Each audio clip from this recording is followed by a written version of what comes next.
Thomas Paine, Thomas Paine, Thomas Paine, Sam Adams, Sam Adams, Sam Adams, Benjamin Franklin, Benjamin Franklin, Benjamin Franklin. These men spoke up for what they thought was right. From their courage came such documents as the Declaration of Independence and the Constitution of the United States.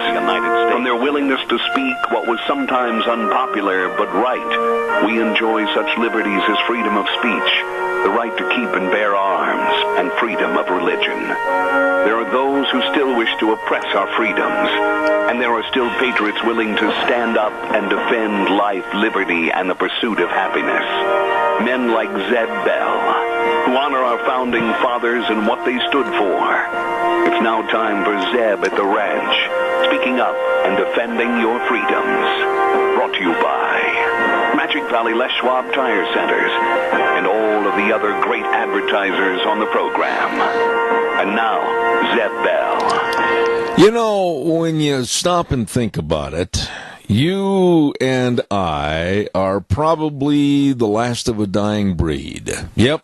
The last of the wooden spoon, lead paint, no car seat, no seat belt, no bike helmet, bed of pickup riding, garden hose drinking survivors. Raise your hands proudly. Good morning. Here comes Kate Smith, and God bless America. Followed by a patriot with our Pledge of Allegiance. Morning.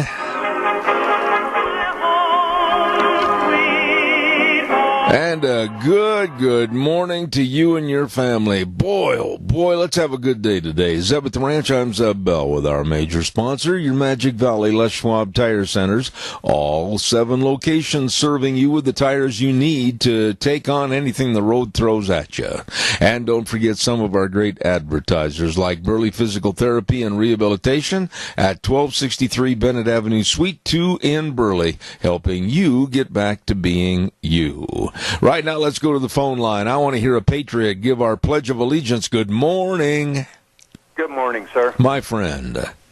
I pledge allegiance to the flag of the United States of America and to the republic for which it stands, one nation, under God, indivisible, with liberty and justice for all. Hey, buddy, I appreciate it, and I'll talk to you in a little bit. How's that? You forgot one thing. Survived a pea gravel-covered playground. With a lot of big rocks around the tilt-a-whirl, or what was that thing called that used to go around in a circle? The merry-go-round, yeah, with huge rocks and everything. For those 15-foot slides that was all metal on a sunny day, that was a little on the warm side. Yeah. Or jumping out of a swing set when you get it right to the crest, the very top, and then jumping out and thinking that you're a parachutist and without a chute. Gotta run, buddy. See you later. Thank you. Oh, those were the good old days. Yes, they were. Hey, it's time for the weather, and the weather brought to you by K&R Rental. I bet you Roger jumped out of swings when he was a little guy. We'll have to ask him that sometime. K&R Rental with Roger and the crew over at 256 South, 600 West of Heyburn on the Burley-Paul Highway. They offer the rental of the best tools and equipment, anything and everything you need. I'm telling you, need a log splitter? Got 'em. Need heaters for certain situations to keep the pipes from freezing or whatever? Got them. They've got everything over there. And believe me, if you're not sure what you need, call them. Call them up at 678-3122 and talk it over at K&R Rental in Heyburn. Right now, here's Gina with the weather.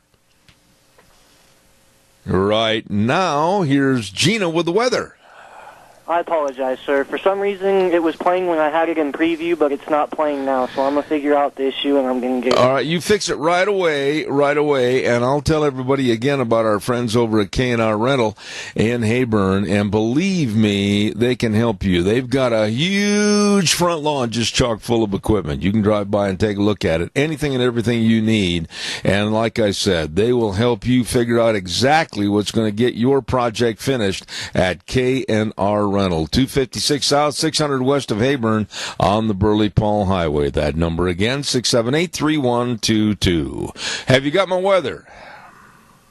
Sir, I was just talking to Gina, and she was saying that our central server is down this morning, and Chris is working on it, and so she is not able to get the weather completely over here onto my computer here in K-Bar. Oh, my goodness sakes. I thought you said you had it earlier, my friend. I did. Like I said, it played in preview and everything, but I had just talked to her, and she said that the central server was down, and so they're trying to get that fixed, so in that way it's able to play for us. Well, it looks like it looks like we're going to have some snow showers today with possibility of low visibility, and we're talking about highs maybe into the low 30s with snowy conditions. We'll see what happens, and I apologize. We'll get that weather fixed for hopefully in the next little bit so we can have it for our next weather forecast. All right, thank you. Calls are welcome. 436-2244. 1-866-927-4587. Don't forget Burley Livestock Sale Yard. Big sale. Yep, big sale. This Thursday at 10 a.m. 1100 Occidental Avenue in Burley with Merv May, Cade Rogge, and Lance Udy. The sale that works for you. They really put out an effort for you, buyers and sellers, at the Burley Livestock Sale Yard. Number to call for cattle consignments and sale information, 678-9411. Thursday sale day, Burley Livestock Sale Yard. By the way, don't forget, too, our dear friends at Daryl's Cleaners, absolutely helping you look good. You know, people judge you by the way you look. And, you might be going in for a job interview or working where you have to meet the public every day. Well, I'll tell you what, make sure you look spiffy and professional. And, of course, take your clothes in to have them dry cleaned and prepared for you at Daryl's Cleaners, 1223 Albion Avenue in Burley. They are simply the best. So remember, Daryl's Cleaners, 1223 Albion Avenue in Burley. Calls welcome, 436-2244, 1-866-927-4587. The next big mess is on the way. The second caravan from Honduras left this morning and is en route to the United States border as we speak. How long? When? I have no idea. I'm sure that they will garner and gather assistance along the way with transportation. I find it hard to believe they're going to be walking all that mileage. I think that there will be a concentrated effort to make the numbers more intrusive.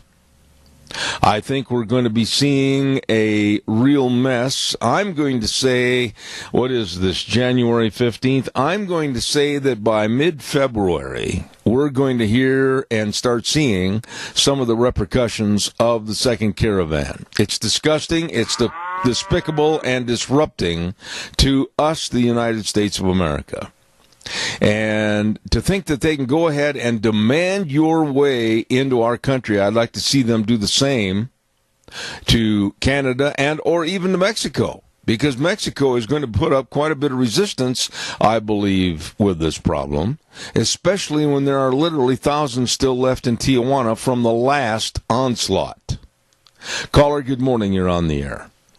Yes, good morning, Zeb. The Democratic Party is going to be known as a party that brought America down to its knees. And the two main culprits, Pelosi and Schumer.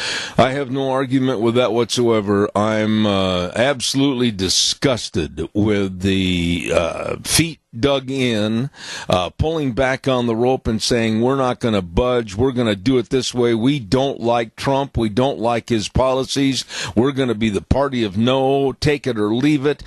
I hope that this is the disintegration point. I hope this is where they light the fuse and the Democratic Party goes poof and is gone. Oh, absolutely. And I think the only solution, one quick solution, is to make areas around where Schumer and Pelosi live sanctuary cities. Oh, yeah. Right where they can't go out shopping in peace or go for a walk or anything like that.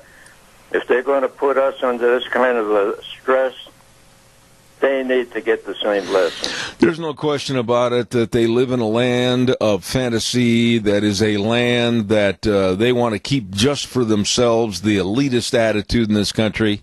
Somebody said to me yesterday after I was off the air on a phone call, and it really kind of offended me in a way. They said, you're not showing very much caring for the 800,000 plus individuals that are not getting a paycheck at this particular time in the government shutdown. And that offended me because, yes, I feel compassion for them and they're not getting their perhaps paycheck. But then also, I want to stand firm. I do not want Trump to capitulate. I don't want him to weaken. I don't want him to surrender. I want him to look the Democrats in the eye and say, no. You're going to give me the border funding, which is less than 1% of the entire budget, and we're going to get this done for border security, like it or not. Well, if I'm not mistaken, they're not losing any money. The paychecks are being held back in many cases. Yes. So they're not losing anything. Yes, and I'm not trying to minimize it. Somebody also said that to me the other day. I'm not minimizing the problem whatsoever and the heartfelt grief that maybe a lot of these people are having by not having that last paycheck. They've missed one last Friday. But I will also offer this to you, Tony, my dear friend, that maybe, just maybe, this is a good thing to show and amplify the amount of jobs in government that are nothing more than oversaturated, and maybe we need a slim down. Well, that could be too. And what a lot of people don't realize is that we're in desperate need to have that wall, because we are going to be finished if these people keep pouring in here, committing crimes, overpopulating. America will be destroyed. Let me ask you a question. Do you fish? Do I what? Do you go fishing? I haven't gone fishing in a lot of years. Well, let's just equate it to this. Let's say that you've got a small boat that is capable of carrying 3 individuals out to the middle of Murtaugh Lake and enjoy fishing. Well, you're about ready to leave the dock, and then all of a sudden 10 people show up and demand that they're going to go out in the middle of Murtaugh Lake with Tony and his 2 cohorts. And they get in the boat and they start going out to the middle of the lake, and the boat sinks because it's overcrowded and it goes to the bottom. It sinks to the depths, never to be coming back to the surface again. That's what's happening in the United States with the overabundance of people that want to come here, live our lifestyle, but on our dime. Well, what's happening right here in Twin Falls, I've been through over 50 years ago, and I see it happening here and throughout the rest of the country. Amen. That's why I moved out west. Amen. Tony, always good to hear from you, my dear, dear friend. Take care of yourself. Thank you. Okay. All right. More calls in a minute. I'm going to remain adamant on this. I guess the only way to say this for the bleeding heart liberals that live in this area that like to call after the program and chew me out, I don't want these people here. If they want to apply for coming across the borders legally, fine, but not to blatantly say we're coming in and you can't stop us. Caller, let me have a commercial break. I'll be right there. Do not hang up. Ramsey Heating and Electric at 2600 Overland Avenue in Burley. They've got all your heating, cooling, and electrical needs. Need some work done? I'll tell you what, they are so great, so efficient. They've got a wonderful staff, knowledgeable people that really understand how to help you. Ramsey Heating and Electric. They've been in business over 6 decades. Listen to that. And they open the doors at 7:30 to 5 Monday through Friday. The number to call, 678-0459. They are the best at what they do. Ramsey Heating and Electric, 2600 Overland Avenue in Burley. Real quick, I also want to say thank you to Denny's Restaurant.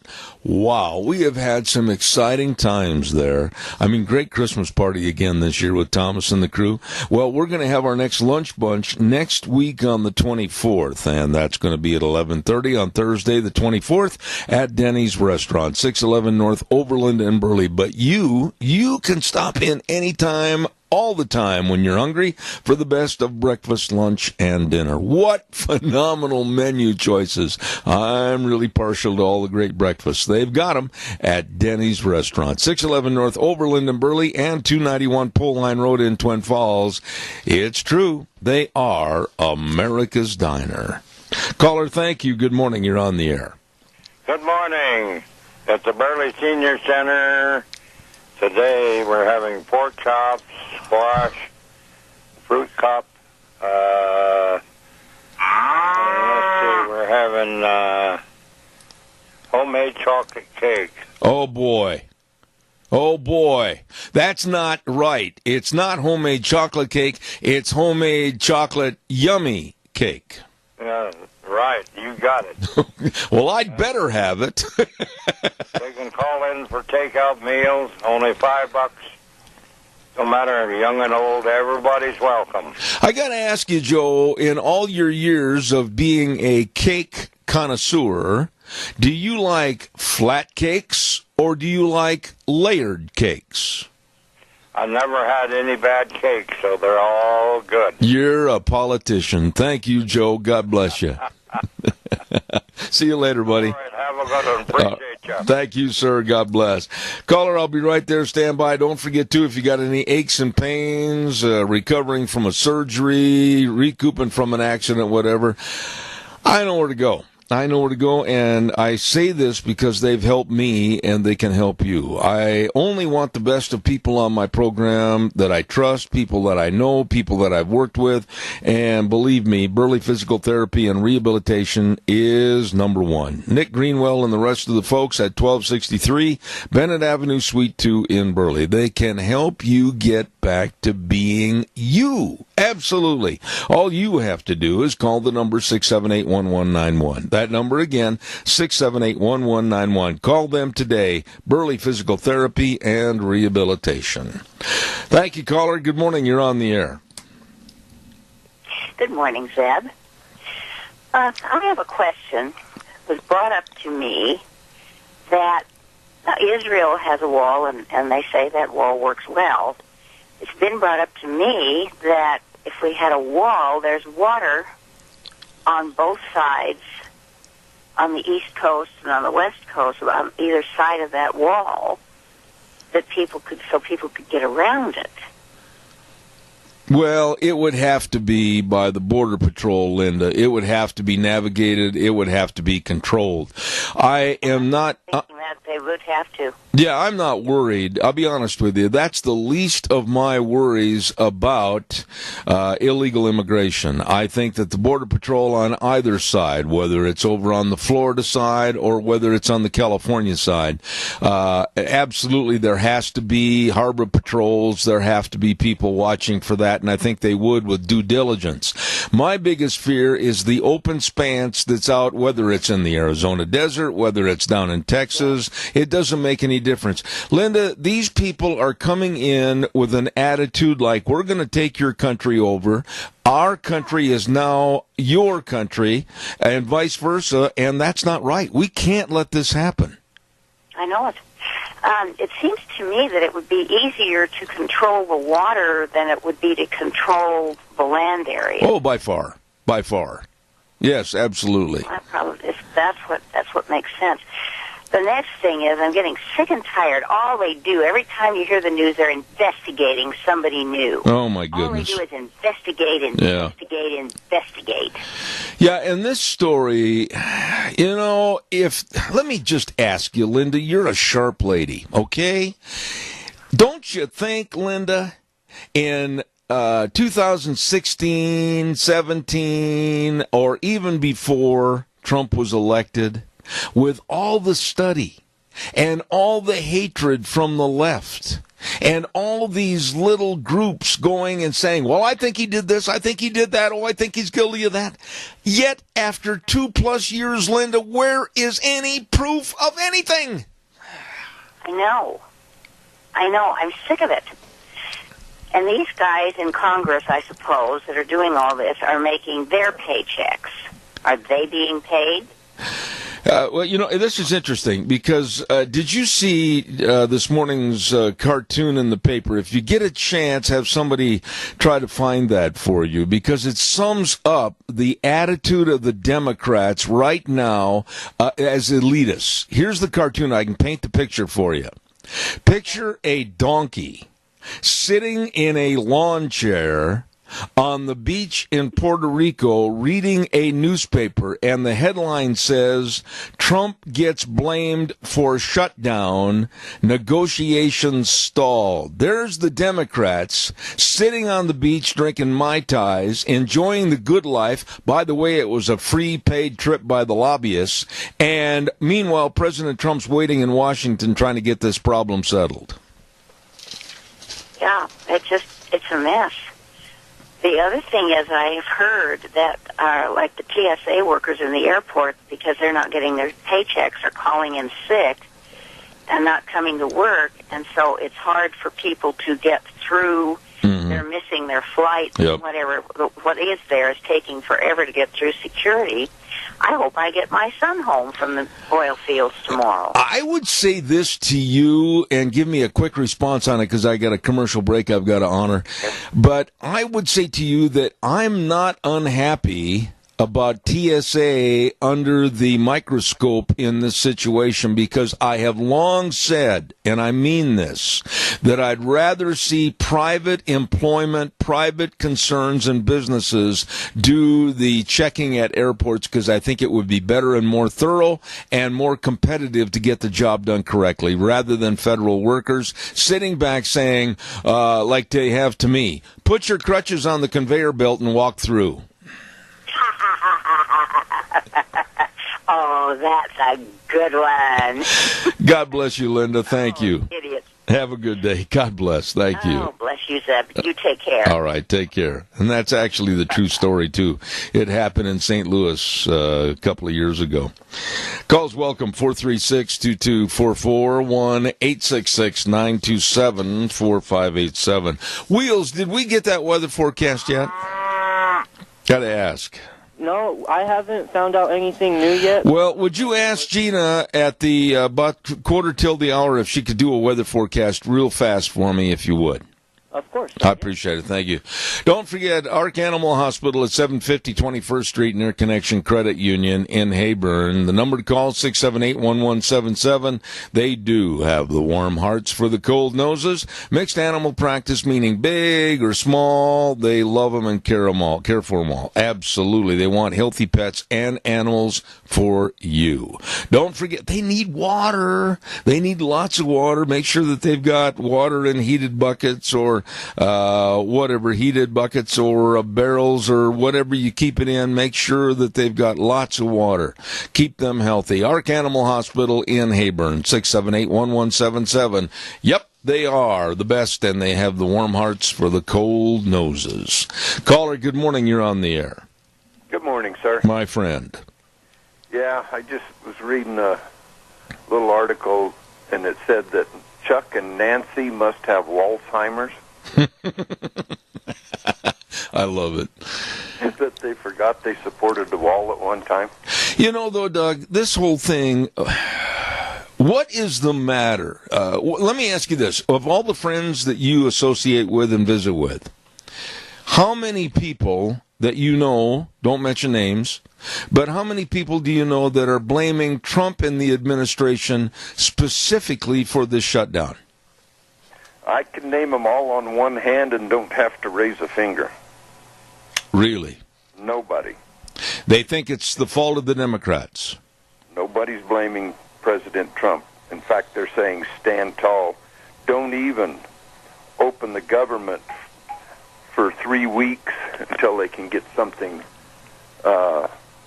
figured out. Yeah, this is the employ that Lindsey Graham and some of the others want.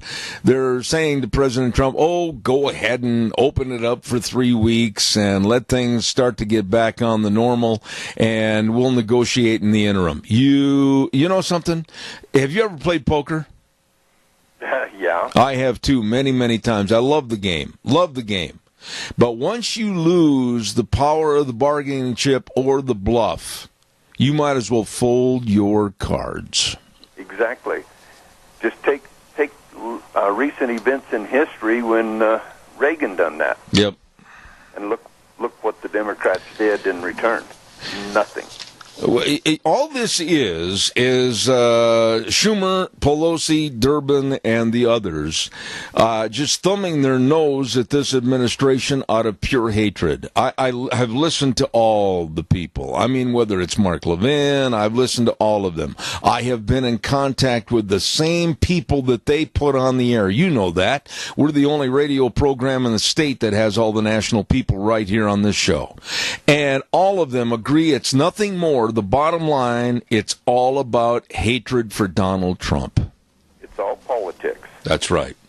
And if I could, I'd like to give out Schumer and Nancy Pelosi's office's phone number back in Washington. Yeah, there's nothing wrong with that. It should be published, and it should be public knowledge. Okay, everybody get your pen and pencils ready. Nancy Pelosi's phone number is 202-225-4965. And I've called it several times, and when you do get through to a person, you push 3 to talk to a person and want to leave a comment, they immediately send you to a voicemail. It figures. They will not It figures. talk to you person to person and take your comment and write it down. Absolutely. What's Schumer's quickly? And Schumer's is, just a minute. 202, I know the prefix. 202-224-6542. And with Schumer's, I did finally get to speak to a human being. Oh, my goodness. Since the 7th of January. Oh, and what was your great conversation with this live person? Well, this live person, I told him, I says, I would like you to tell Mr. Schumer that he works for the American people and to read his oath of office. What an amazing concept, and what did they say? I says, especially the line where it says you swear to protect the American people. Oh, what an innovative idea. Yeah, I says, this is purely politics. America sees through it. You guys are beating a dead horse. You are running last in a race. Oh, and I would rethink your strategies. I would agree with that. By the way, Doug, I don't know if you heard the program last week on Thursday, I think it was. I mentioned that I had finally had a response from Mike Crapo's office. Yes, I did, finally, after, it's only been 3 months. And they said that they would be in contact with me very soon to set up a time to have Senator Crapo on my show. The clock is still ticking. I know it. And every time I call my state senators, and everybody else should do the same thing, yep. I tell them, you work for the American people, you work for Idaho. We do not hear a word from you. We have no idea, even if you're in Washington, D.C., or what's going on. You need to speak to Idaho. Maybe they put a mask on and they went with the Democrats over to Puerto Rico, and they are also enjoying the Mai Tais. Oh, that's scary. That's bad. And also, on these people going to Puerto Rico that the lobbyists paid for this, Yeah. they need to claim that as income on their income tax. One would think. My wife worked for the state. She was getting benefits, health care, stuff that was furnished that she didn't have, the portion she didn't have to pay for that they were paying for. Mm-hmm. It was added to her W-2 form the last 2 years she worked. Aha. Income. Yes. In the form of gratuities accepted. Exactly. Yes. And I think the senators and congressmen that accept money from lobbyists, it needs to be added to their W-2s as income. Well, how earth-shattering to think that they might have to live like the rest of us. Exactly. Oh, my goodness. Give your spiel. I got to pay some bills.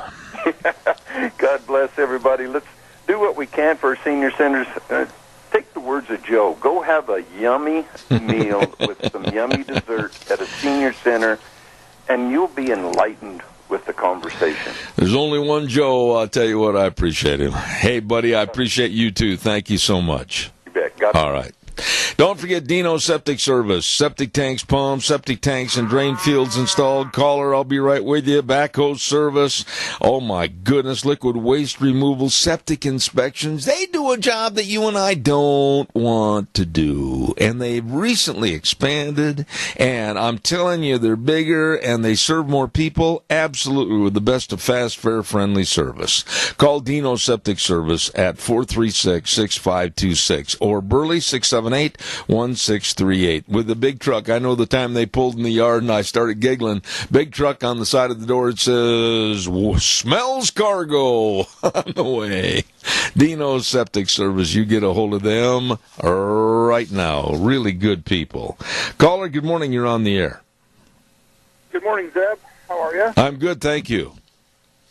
Good. Hey, just a comment on your last caller. I, too, have taken it upon myself to call Speaker Pelosi's office back there in Washington, D.C., and it was disgusting how fast they wanted nothing to do. They wanted to put you to a recorded line that was reviewed weekly.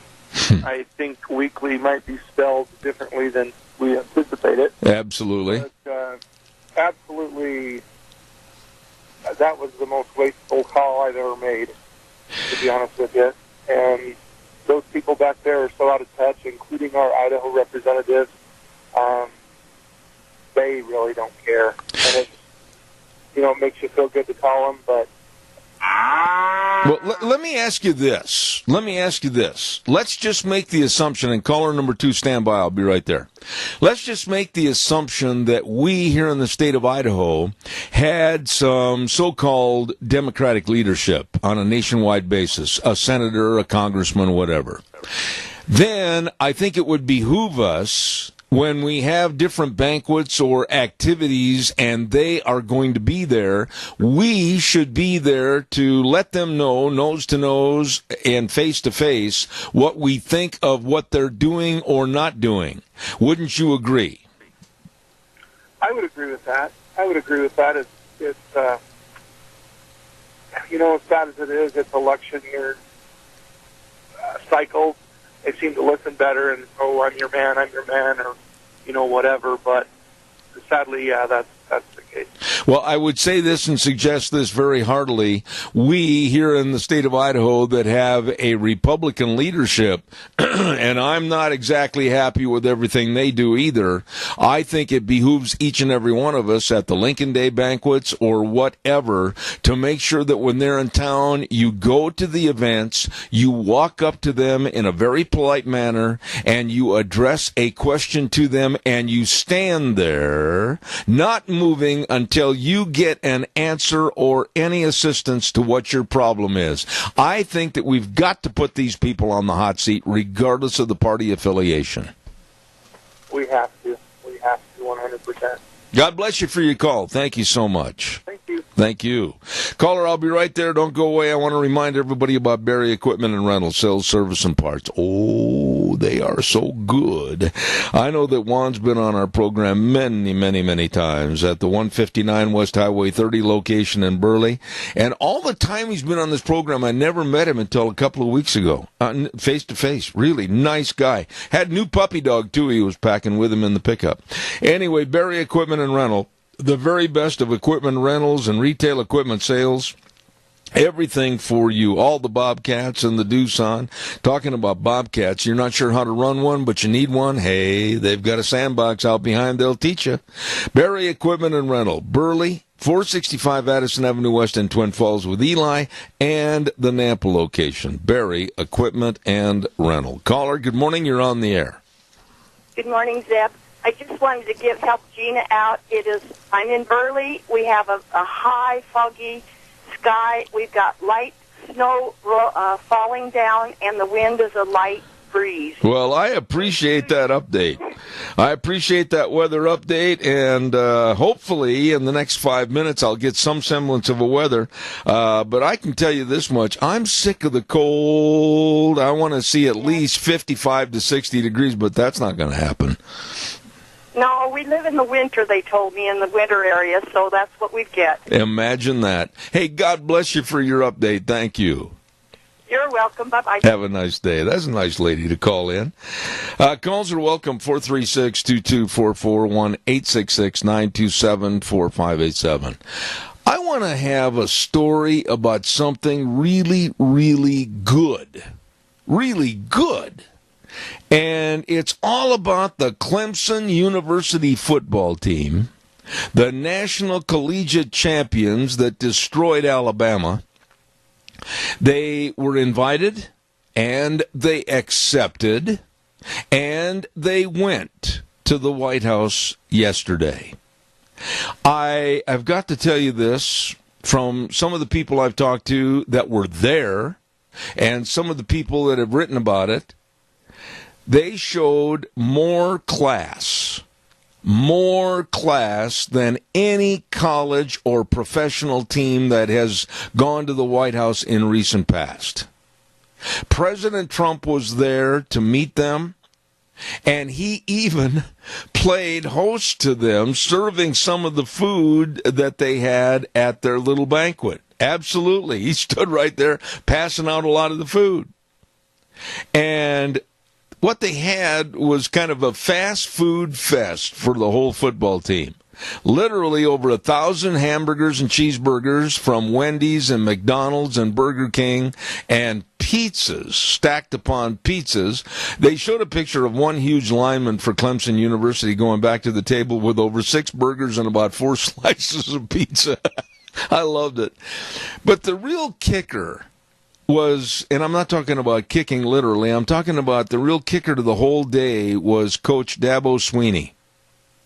He got up at the podium, and all of his players were sitting there out in the audience with their ties and their sports jackets, looking extremely high-classed. And Dabo Swinney gave a great, great speech about being the best you can be. Let me repeat that, because the Democrats and the left, they want everybody to be sheeples. Dabo Swinney said to go out and, whether it's football or anything else, be the best you can be. And then the grand finale that just took me back was the entire football team sang "God Bless the USA" at the White House. I'm going to tell you this. Whether you like football or not, couldn't care less whether you do or not. I do. But I am now forever a football fan of Clemson University. I am a fan of the fine young men that were at that White House yesterday. Caller, good morning. Quickly, you're on the air. Go ahead, please. You bet. Real quick. I'm just reading in the D.C. Chronicle that President Trump personally paid for the meals for the Clemson. He did. He did. Yes. And every French fry, let me throw this at you, Doug. Every French fry was taken out of the company holders, be it Wendy's, Burger King, or McDonald's, and they were put in mugs from the White House so they could be souvenirs to the football team. Oh, what a great man. I'm telling you. And what a fantastic coach and a team to show respect like they did. Well, I got to tell you, when I saw the Clemson University football team break out in song with "God Bless the USA," oh, go ahead and poke fun at me if you want to out there in the audience. I had tears in my eyes. It really, absolutely was a tear-evoking moment, because it showed something that we don't hear a lot of, and that's young people, young men, standing up for right and standing up for virtue and standing up for this country. Well, they've just gained a fan out here. Absolutely, buddy. Thank you for your call. Appreciate it. Wheels, did we get a weather forecast? I just talked to Gina, like you asked me to, and so I'm going to go grab her real quick, and then she'll be able to give you the Okay, I'll give the lead in. Have her be there, please.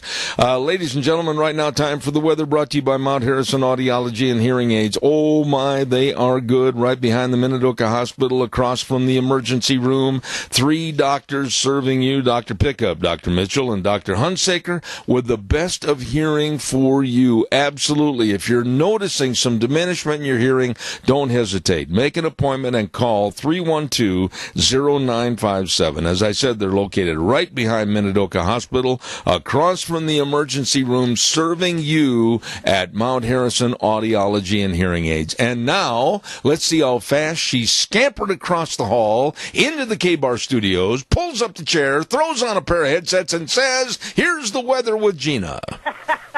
We are expecting some snow showers for today. About a 40% chance they're calling for accumulations of less than a half of an inch possible. Little on the breezy side as well, winds out of the east. We're expecting a high of 32. Tonight, low of 32. Tomorrow, 60% chance of snow showers in the forecast. They're saying accumulations of about an inch, less than a half an inch. High of 37 with an overnight low of 29. 80% chance of rain showers for Thursday, high of 39. Then by Friday, the winds are going to be picking up, but no precipitation in the forecast with a high of 37. Right now, we're sitting at a balmy 20. Could we possibly have your scampering continue for at least 2 more times? You got it. I can do that for you, mister. Okay. I'll look forward to the scampering. Thank you very much. You're welcome. Gina, great job. And, of course, the weather brought to you by Mount Harrison Audiology and Hearing Aids. The number to call again for an appointment. Let them give you a hearing screening to find out what they can do to help you. 312-0957. Mount Harrison Audiology and Hearing Aids. All right, callers, give me a jingle. 436-2244. 1-866-927-4587. You know, that story about Clemson University, I just can't get over it. That it didn't make any difference about their skin color or ethnicity. It didn't make any difference about what kind of backgrounds they came from. It didn't make any difference about their politics. But here was a team of over 100 individuals that accepted an invitation to go to the White House and be honored. And some of these sleaze people involved in sports, and I mean many of them, whether it's Stephen Curry or whether LeBron James or whatever, bubbleheads, that absolutely, I don't like him, I'm not going to go, and they denigrate the invitation. But here was the entire Clemson University football team. And I would bet you certainly there were probably players on that team that didn't agree with President Trump and or like him. But they went in unison and they went in class. Oh my. They looked sharp. And their coach, that man, I'm going to do my best. I'm not going to guarantee I can get it done to go through all the different switchboards and everything, but I'm going to do my very best to get a hold of Dabo Sweeney. Interesting name, isn't it? And see if he wouldn't give me just a small segment on my program. I was so uplifted by what he said in that speech and how he said it. I guarantee you that if I were a player for Clemson University and I listened to Dabo Sweeney at halftime, and if our team was behind, you would have to have at least 6 brick walls to stop me from playing my very, very best. What an inspiration. Calls welcome, 436-2244, 1-866-927-4587. By the by, don't forget our friends at Quality's Electronics. Hello, Bruce Quality. Now, folks, you got to take me up on this. Really, I'm going to save you some money if you just mention my name. I'm not kidding. I love Dish TV. We've had the program here at our place for quite a few years. Well, right now, if you want to sign up for Dish TV through Quality's Electronics, you can lock in your price for 2 years. And if you mention my name, Zeb Bell, you'll get a $50 credit on your first bill. Holy cow, I'm saving you money. All you got to do is get into Quality's Electronics at 1730 Kimberly Road in Twin, or give them a call, 733-4910. Quality's Electronics on Kimberly Road in Twin Falls. Calls are welcome and appreciated. 436-2244, 1-866-927-4587, please. It was kind of interesting yesterday. I was perusing the news, and remember the sleazy, just really repugnant New Jersey Senator Bob Menendez? Oh, they've had so many things. He's been up on charges for mismanagement of money and all kinds of under-the-table things. Just really not a guy that we could be real proud of in American politics. And he still gets elected. I can't believe it. Well, anyway, he was pictured over in Puerto Rico on this business trip, sitting there looking like he was applying suntan lotion to a sweet, young thing, quite a bit younger than him, and he got all teed off about this. As a matter of fact, a Fox News reporter was over in Puerto Rico to find out really what is going on, what kind of business these Democrats were trying to do over there at the expense to all these lobbyists. It was a free ride, baby. Drinks, dinner, and whatever on them. And he got teed off. Oh, he got teed off. And when the reporter went up to him with the microphone and asked for some of his comments, Menendez mumbled something under his breath and gave the reporter a real cold shoulder and walked away. You see, this is the personality, and I dare somebody to tell me I'm wrong. This is the personality of the Democratic Party. Do as we say, and we'll do what we want to do. That's their mantra.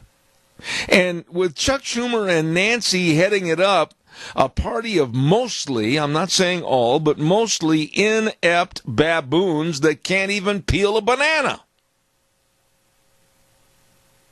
Not much to be proud of. Not much to be proud of with these people. Here is the criticism of Donald Trump and the shutdown and the media in general, with the exception of very few, pointing the finger at Trump saying, it's his fault, it's his fault, it's his fault, it's all his fault. But meanwhile, going back to that cartoon I talked about earlier, a cartoon showing the Democrats as donkeys sitting in a lawn chair. I'm not making this up. I've got a copy right here in my hand. Donkeys sitting in a lawn chair reading a newspaper with the headline, Trump gets blamed for shutdown. It's really the truth. They're off enjoying all the amenities and leave Trump at home in the Oval Office, not trying to get this problem settled. Caller, good morning. You're on the air. Yes, good morning, Zeb. I saw that Menendez deal trying to put the make on that young gal, and I'll tell you what, I was really disgusted. Oh, it was terrible. I mean, he's one of the biggest crooks that ever entered politics, and he's down there sipping cocktails and trying to do whatever he wants to do with some of these young chicks down there. That's a disgrace. He needs to be thrown out of office. I would lump people and personalities into the same bag. I would put Bob Menendez into the same family, if you would, as like a Al Sharpton, brothers by different mothers. I mean, these people have no class. Well, I think New Jersey is a sinkhole of corruption. I can't argue with you. So much. I know there's a lot of great people there. One of my best friends from college lives there. But, boy, he's shared a lot of stories with me about the sleaze and the corruption and the under-table workings and the graft and everything else. So I agree with you. Unfortunately, the good guys back there are outnumbered, and look what's happening in New York with de Blasio now. Oh, my goodness. And to think, Tony, grab your handkerchief and cover your nose. De Blasio said he might run for president. Oh, God. That's when I'll take the pill. God bless you, Tony. Thank you. Okay, bye. It's true story. De Blasio is meditating on becoming president or running for president. Oh, heaven help us all. Oh, on a lighter note and actually a better note, let's talk about our major sponsor, your Magic Valley Les Schwab Tire Centers. All 7 locations serving you. Absolutely the best of tires, all the tread designs, all the different sizes for your cars, pickups, SUVs, everything. They're waiting for you right now so you can drive carefully. Stop in and see them today. Lane and Rupert, Dave on Blue Lakes and Twin, Mike and Buell, Mike and Jerome, the Twist family and Paul, Daniel on Poline in Twin Falls, and Randy on Overland and Burley. Please don't hesitate. Stop in. See them today. Your Magic Valley Les Schwab Tire Centers. Caller, I got 30 seconds. Real fast. Go. Good morning, Zeb. Gary Shorsman here. Yes. How you been? Good. Real quick, Gary. I've only got 30 seconds before the news. Well, I'll call you back. Oh, good. I'll look forward to it. Thank you. All right. All right, buddy. Thanks. We're going to take a little run right now to CBS News and listen to what they can mess up is what's really going on in the news. And we'll be back. Frosty Woldridge next half hour. God bless. Have a good day.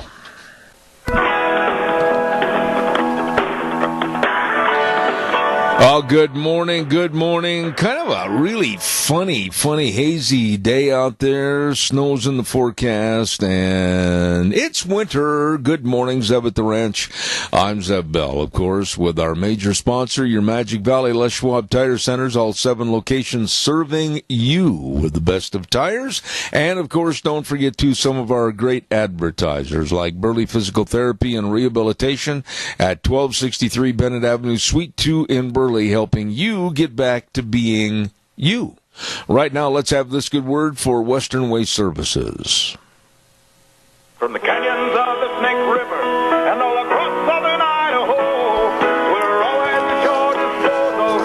Western Waste Services, we care about our community, our resources, and this great land. Western Waste Services is lending a hand, always at your disposal. Western Waste Services, and again, I want to remind you about the Go Mini portable storage units. Oh, those come in various sizes, and you can have one dropped off at your place, fill it up, and I'll tell you, after the Christmas holidays and everything, and all the loot that you might have got from the rest of the family, maybe you need a place to store some of that stuff. Well, excellent with the Go Minis, and if you want to keep it on your property, you can, or you can lock it up. They'll take it over to their property, and it's all safe and sound. There you go. Go Minis from Western Waste Services, always at your disposal. The number to call, 734-6969, Western Waste Services. By the by, I also want to give a lot of credit to Holly Rowe and her new business called Minnetonka Hearts for Seniors. Wonderful idea, because a lot of seniors want to stay at home. They don't want to go here, there, and everywhere. I mean, they're attached to their surroundings and their environment, but they might need a little help. They might need help with maybe certain chores or maybe meal preparation or light housekeeping, whatever the case might be. All they need to do is call Minnetonka Hearts for Seniors at 135 East 23rd Drive in Burley, Holly Rowe. Boy, this is a home run, I think, to help seniors stay at home, enjoy home. Number to call, 312-5715. That number again, 312-5715. Every Tuesday, my friend comes on the program, and there is not a man in this country that I think knows more about the statistics, the honest truisms, if you will, about illegal immigration and immigration in general in this country. And therefore, I always look forward to having my friend on the program, Frosty Woldridge. Good morning. Hold up, sir. Where is he? Hello. Good morning, Jeff. Good morning. I didn't think we had you on the air there for a moment. You got me. All right. I gave you a great big build-up. Man, you could have had your head put up on Mount Rushmore, and then you weren't there. Oh, my gosh. Well, I'm here now, and hopefully we can get on with it. I'm excited. I won't be here next week. I'll be climbing almost a 14,000-footer in the middle of the Rocky Mountains. Oh, my. But I'm here today, and then I'll be back for our usual time on the 29th and right through the rest of the winter. So I'm excited. Okay, well, let's get right to the subject matter at hand.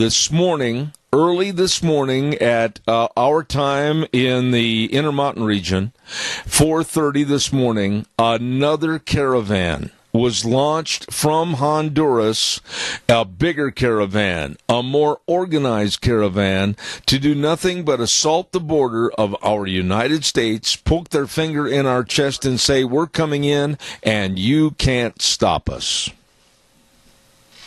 Well, not only that, for those of you who read my work on newswithviews.com, my latest column that is coming out and has come out is If It's Broken, Raise the Hood and Fix It.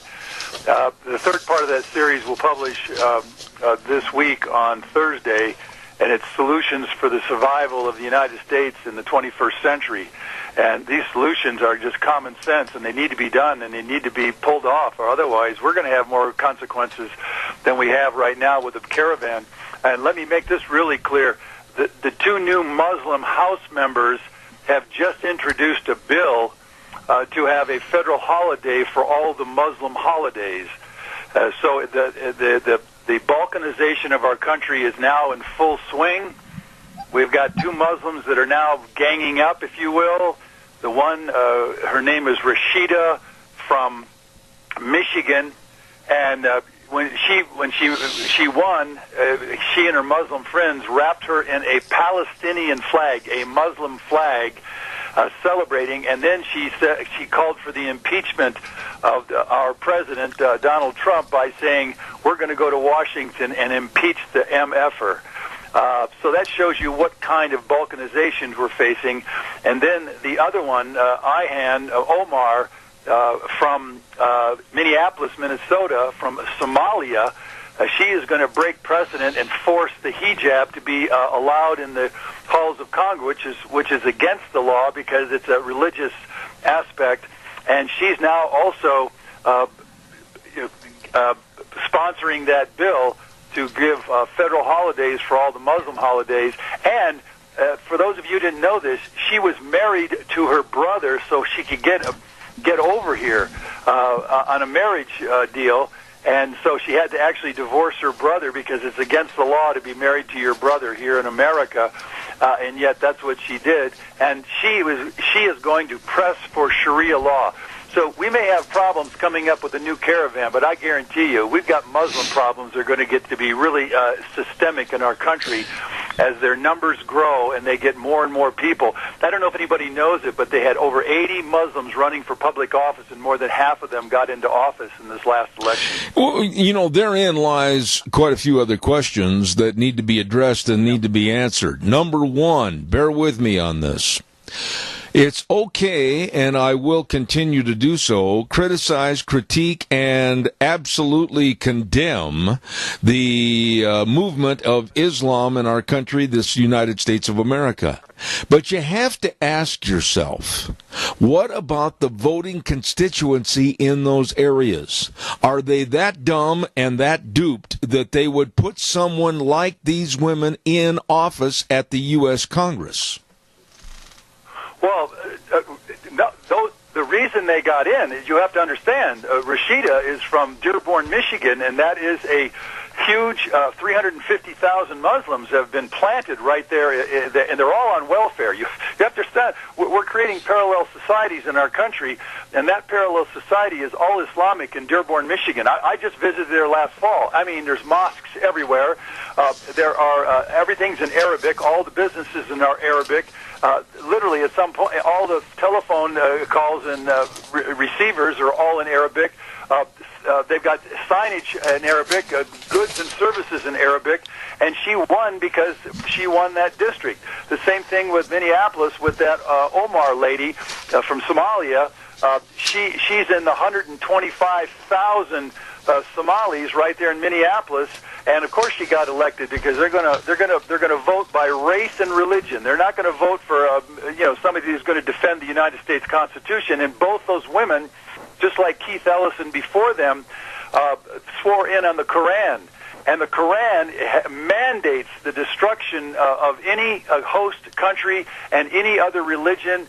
It mandates complete subjugation to Islam, no women's rights, no children's rights, no right of free speech, no right of gays, no right to self-determination.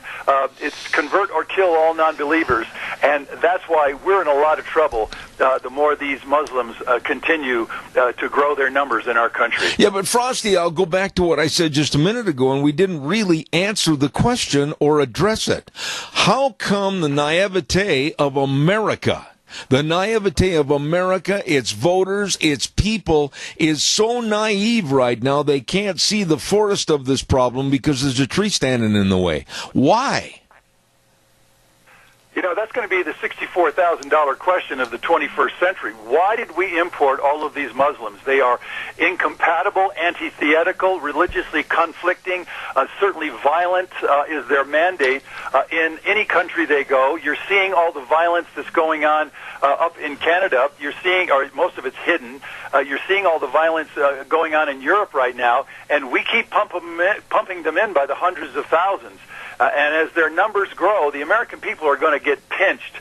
But essentially, at this point, they're staying in their enclaves, so all of the American citizens are staying out of those enclaves. In other words, those enclaves are no-go zones.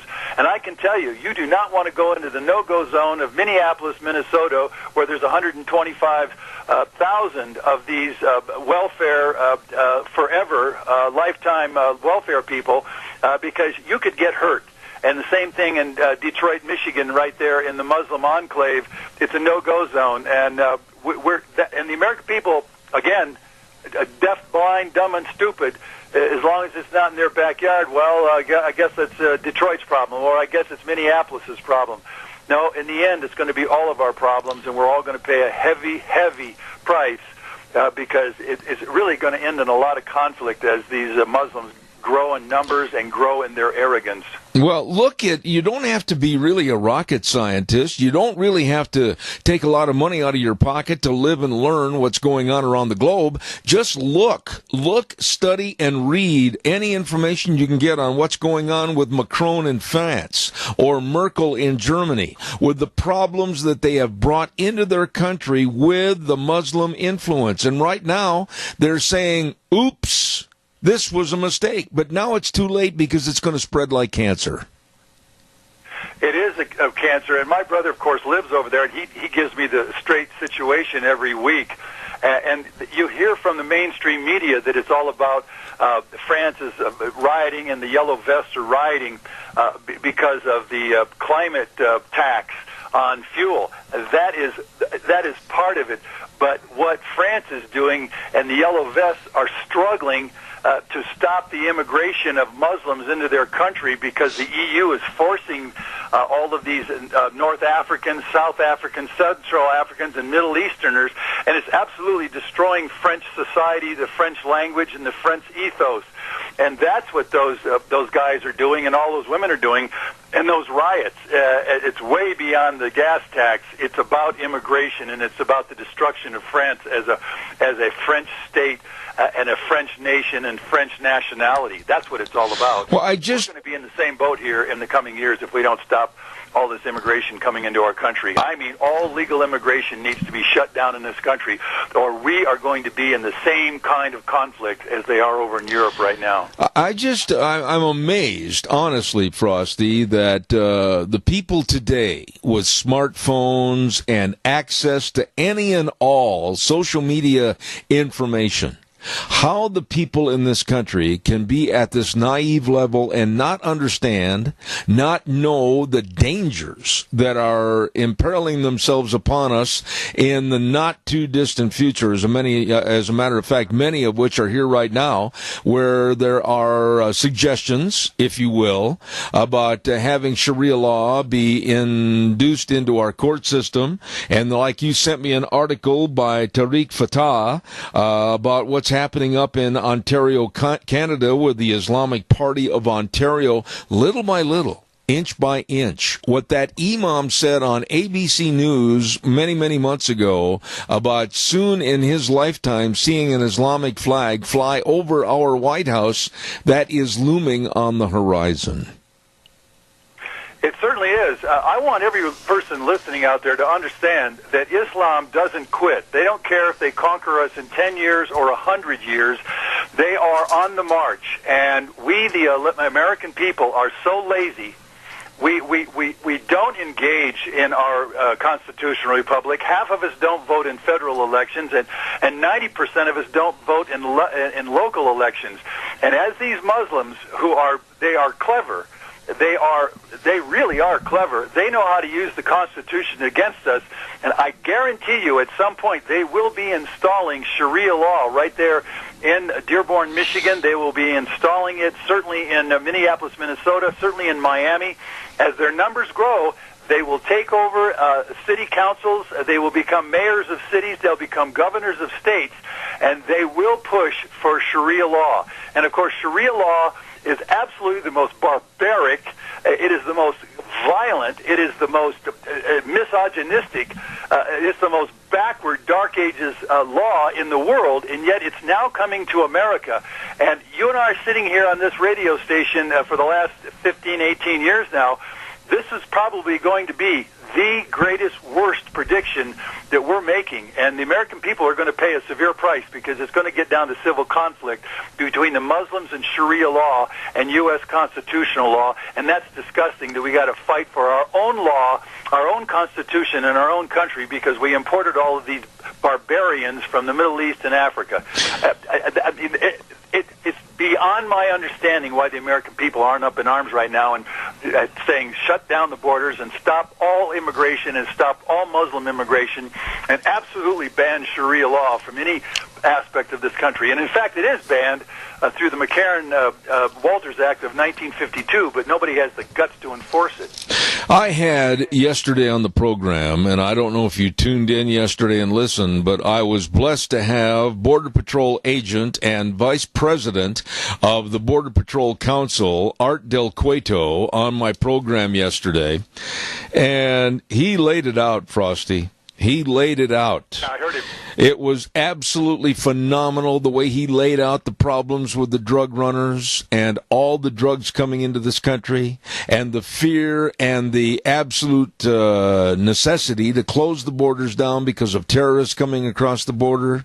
People from over 135 different countries are infiltrating our borders, thumbing their nose at our rules and our laws, and basically the Border Patrol agents under complete stress and duress every day, 24/7, trying to do a job that the Chuck Schumers and Nancy Pelosi's are trying to thwart. I am fed up with the Democrats ignoring what's really going on. Exactly. And again, I was down there on the border this summer, or last summer, so I know exactly what's going on. I talked to those Border Patrol officers, and they are overwhelmed by, and this was absolutely shown by the Border Patrol president.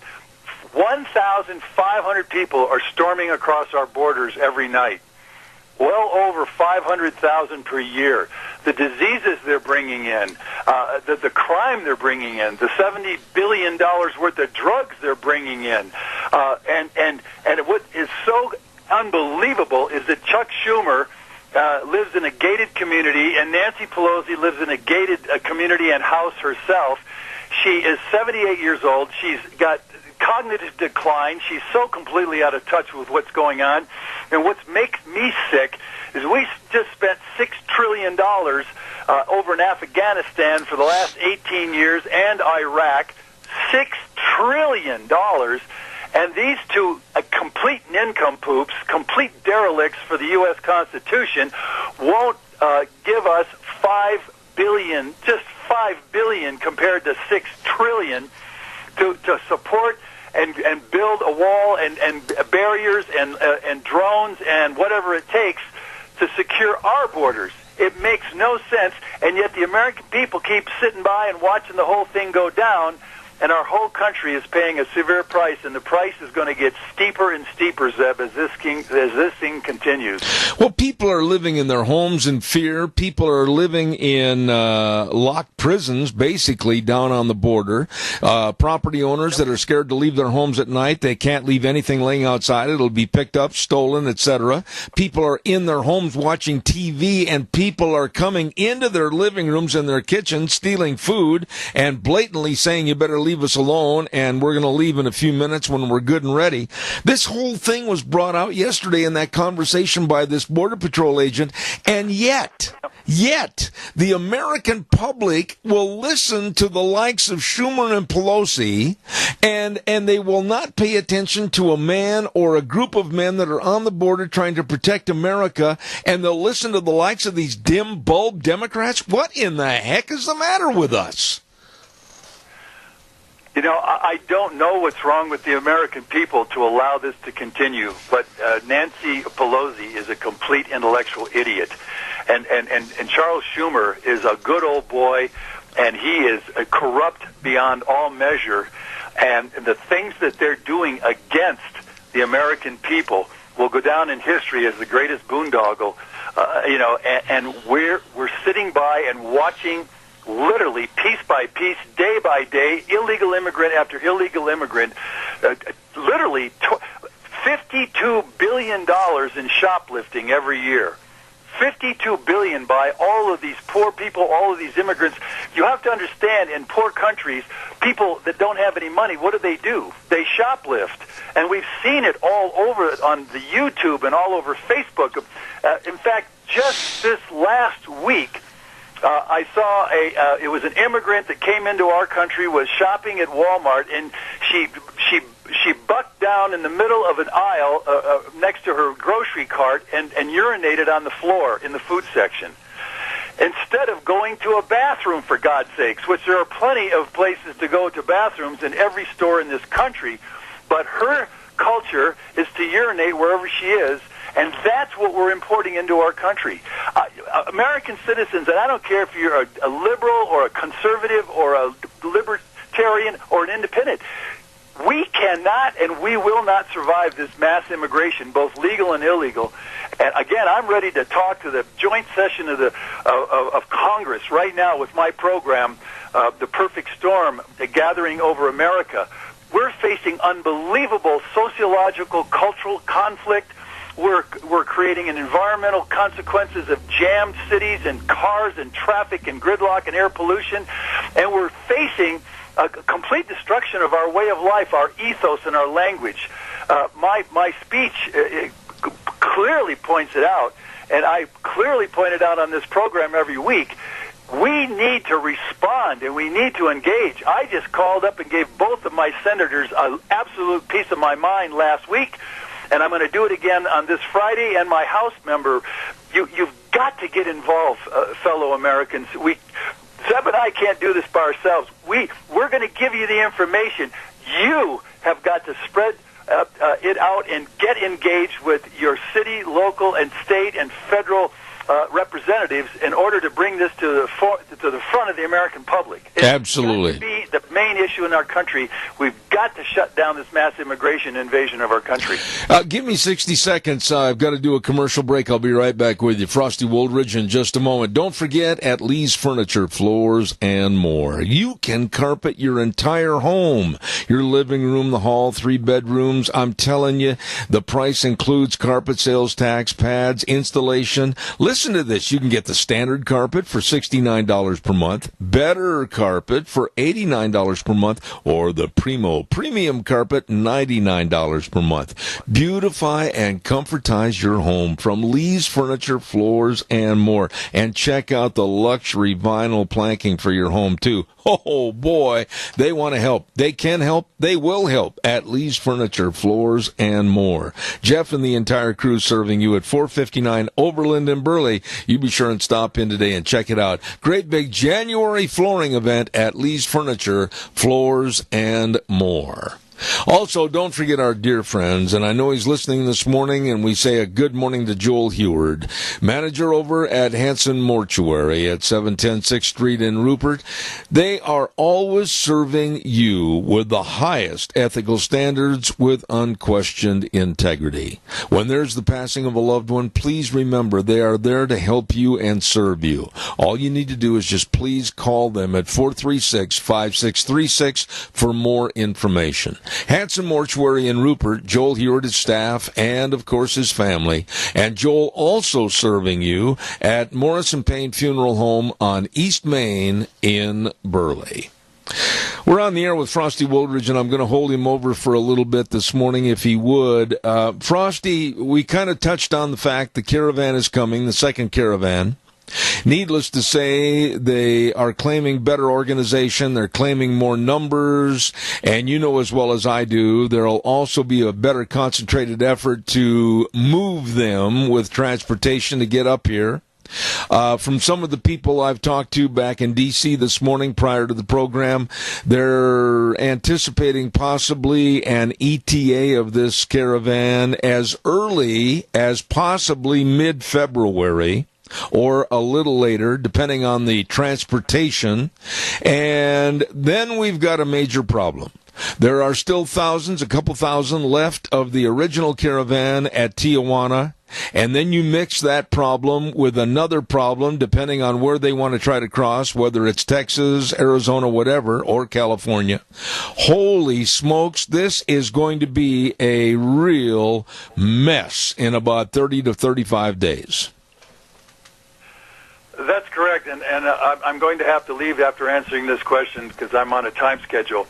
But, dear fellow American citizens, if we don't rise up and force Congress and force the media and force the president and force all of those in power to understand that we're tired of this invasion and the invasion that's going on, and then the big invasions that are going on. 1,500 people every night are coming across the borders.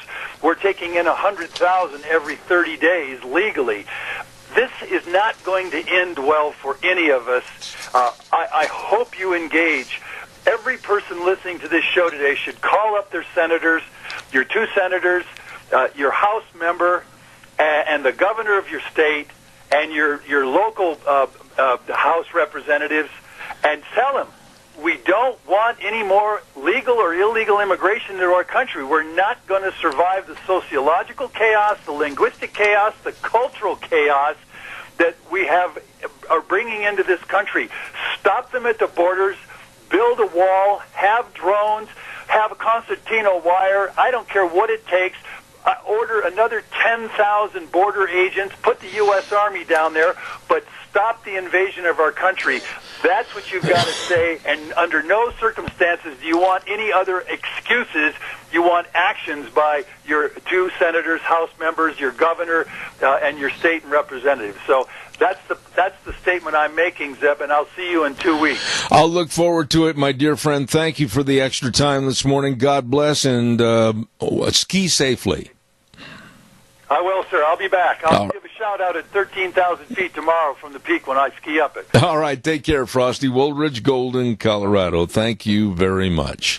Calls are welcome and appreciated. 436-2244, 1-866-927-4587. Also want to remind you about our friends at Let's Ride. Oh, my goodness. They're located at 270 Highway 24 between Rupert and the World. They're open Monday through Friday, 9 to 6. Saturdays 9 to 4. Don't forget they've got all the snowmobiles. They've got all the accessories. I mean, get outside and enjoy. Come on, you owe it to yourself. Stop over to Let's Ride. They can help. They will help. And by the way, too, they've got a wonderful service department to keep you running at Let's Ride. 270 Highway 24 between Rupert and the World.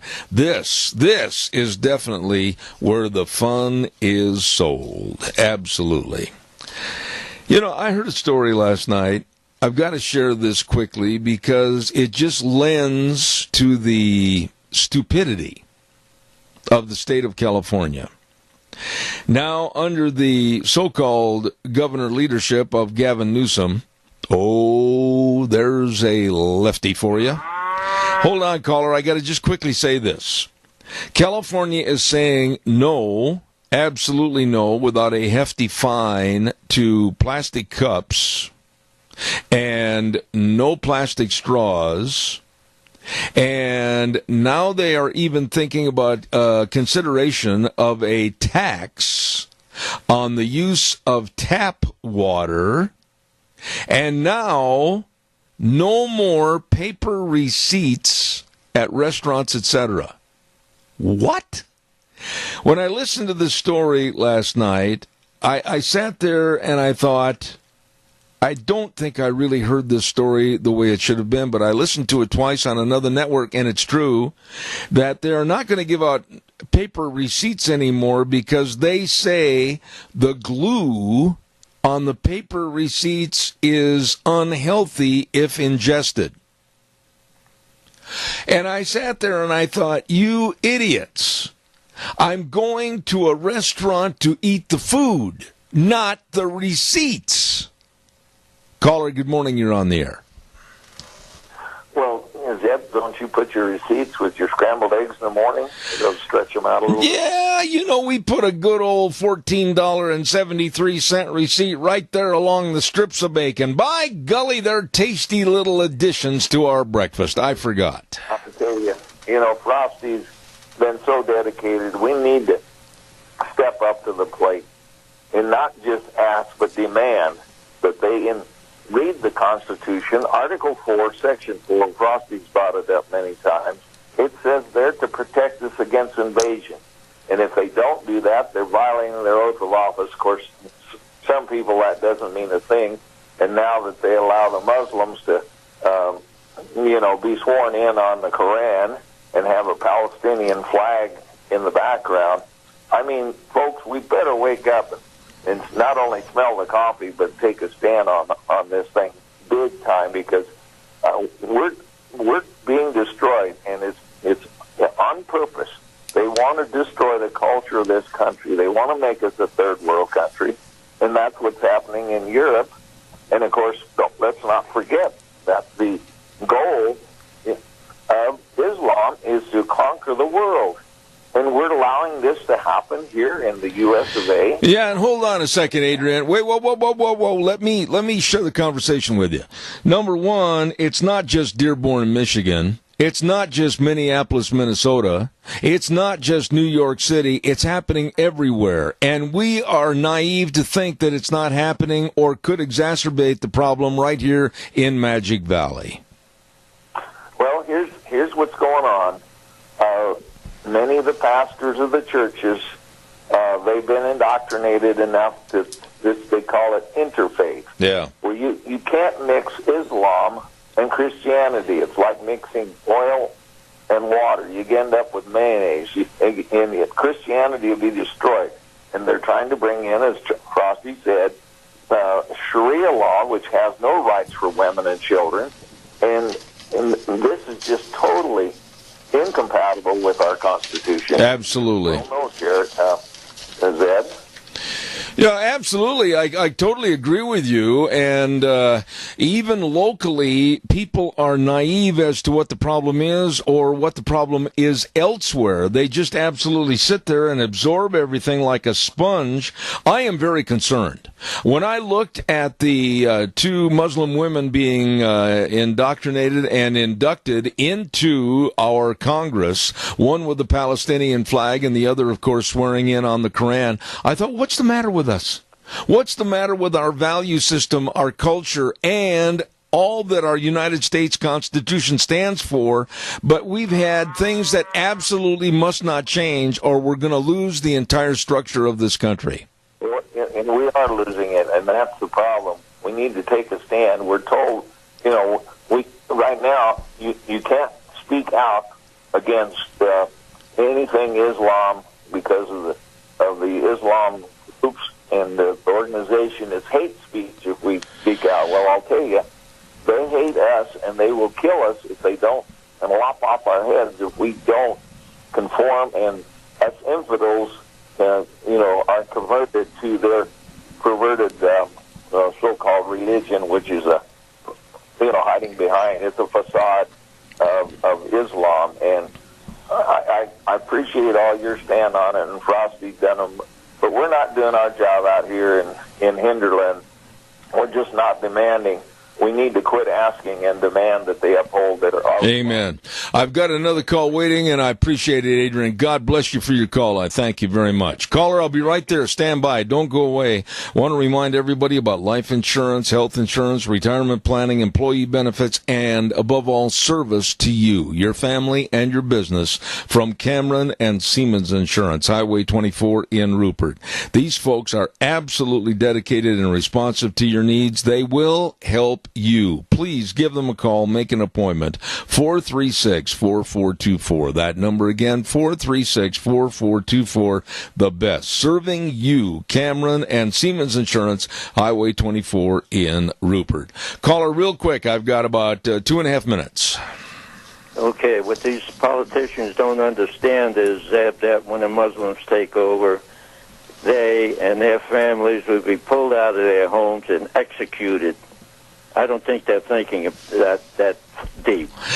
Tony, it's not that this is going to occur overnight. Initially, it's going to be, oh, we loved you. Oh, we just want to join in. But once that happens, in accordance with what they've done elsewhere around the world to promote their power and their dominance, look out. When they hear the closing of the screen door, it's too late. Well, it's capitulation to overpopulation is what the problem is. I agree. I'm amazed, though, whether it's the illegal immigrants coming into this country and just basically demanding they're going to come in whether we like it or not. What happened to the American public? It's not just on the politicians. It's not just on the Border Patrol. It's not just on people in authority. It's on us. It's on us. We've lost the pride in our country and our rules, our laws, and our Constitution. What happened? Our people here are spoiled. We have too much. And the people aren't willing to give up anything. They want more iPhones, more cars, more drugs. And this is what's weakening the structure of this country. Well, we haven't been hurt yet. I certainly can't argue in any way, shape, or form with what you've had to say this morning because I agree with it. And, Frosty and I have made a dedication to the point where we're not going to weaken. We're not going to back up. And for those that want to criticize us, that's fine.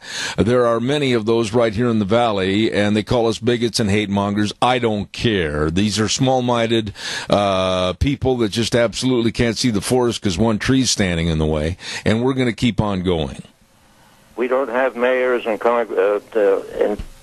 people like that anymore. We have all politicians running this city. For the furtherance of their own chest. In other words, their own hope chest. Yes. Tony, appreciate you. God bless you, man. Thanks. Thank you. All right. Wheels, are you there? Hello, Wheels. Yes, sir, I am here. Would you please put your headsets on so you can hear me? Sorry, sir, I'm trying to get Vic on for you. Oh, okay, but while you're doing that, would you please yell across the hall and see if we can't have another 15-foot scamper from Gina for the weather? Would you do that? Yes, sir. I'm going to put Vic through real quick, and then I'm going to... Well, no, he's not on yet. We'll put him on in a moment. We're going to do the weather first, all right? So you have Gina scamper across, and I'll give the lead in for our weather due to the fact that we have some mechanical difficulties over there this morning. We're going to tell you that Phillips Oaks, Goodwin, Crane, and Company, providing accounting services to the Mini-Cassia area for well over 50 years. They are serving you, your family, and your business absolutely with the best of tax return preparation, tax planning, financial statement preparation, payroll services, retirement planning, all of this for you. All you need to do, honestly, is just call them up, tell them what you need, sit down at an appointment at their office, and let them serve you.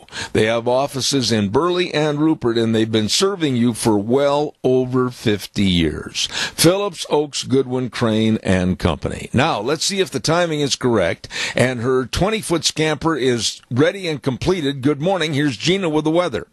No, she was in the restroom, and so you don't have to say everything. To get done and too much information, Wheels. I just want to be honest, so I'm going to still try to grab her real quick. All right. You know, I hope I certainly don't tell you where I'm going, so you put it out in the air for thousands of people to listen to. Good heavens. She's going to be happy about that. We're padding time as we wait for our weather girl to come running down the hall momentarily with our weather forecast. I can tell you right here at my studio, we have currently 23 degrees and a real light snow is falling. And it looks like it's going to be that way today and through tomorrow, with maybe temperatures getting up to today about 33 degrees. And is she there? Yes, sir, she is.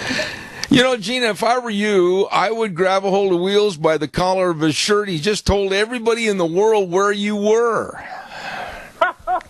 You know, sometimes a girl has to take care of the situation. I love it. Meanwhile, while I'm chuckling, go ahead and give us the weather. We're expecting more snow showers off and on throughout the day. Accumulations of less than a half of an inch possible. But if you're out there driving on the interstate or some of the back roads, please be careful out there. We are expecting a high of 33 tonight, low of 22. Tomorrow, at least more snow showers are in the forecast, about a 60% chance. Accumulations of less than a half of an inch possible. High of 38, overnight low of 29. Rain showers as a definite for Thursday, warming up to 40 with an overnight low of 33. Then by Friday, winds are going to be picking up, and we're expecting a high of 37. Right now, it is snowing and 21. Hey, by the way, what broke? We had a power bump that affected the studios earlier this morning at about 6 o'clock in the morning, which shut down all of our computer systems except for the on-airs. Now, when we brought the power back on, our main central server, which communicates with both studios and all of the on-air computers, it is not rebooting, and so therefore we're pretty much dead in the water without that computer. Thus, we have the track star at K-Bar, better known as Gina Jameson, with her tenny runners on and tied tightly so she can scamper in with the weather. All right, well, holler when you need something. Sure will, thanks. See you later. Weather brought to you by Phillips, Oaks, Goodwin, Crane and Company. You talk about paying for a weather forecast, they sure did. They've been providing accounting services to the Mini-Cash area for well over 50 years. The best serving you, your family, and your business. That's Phillips, Oaks, Goodwin, Crane and Company. Well, he's got an earful for the last couple of minutes, and right now we're going to go over to Stoats Equipment Company, your John Deere dealer at 119 Overland and Burley, where they make your life easier. They did mine. Vic, good morning, sir. How are you? Good morning, Zeb. How's it going? Well, as you can tell, we've had some equipment problems this morning, which has deterred our weather forecast, and so therefore we had a little bit of a delay. How's everything over at Stoats Equipment Company as we're now into the middle of January?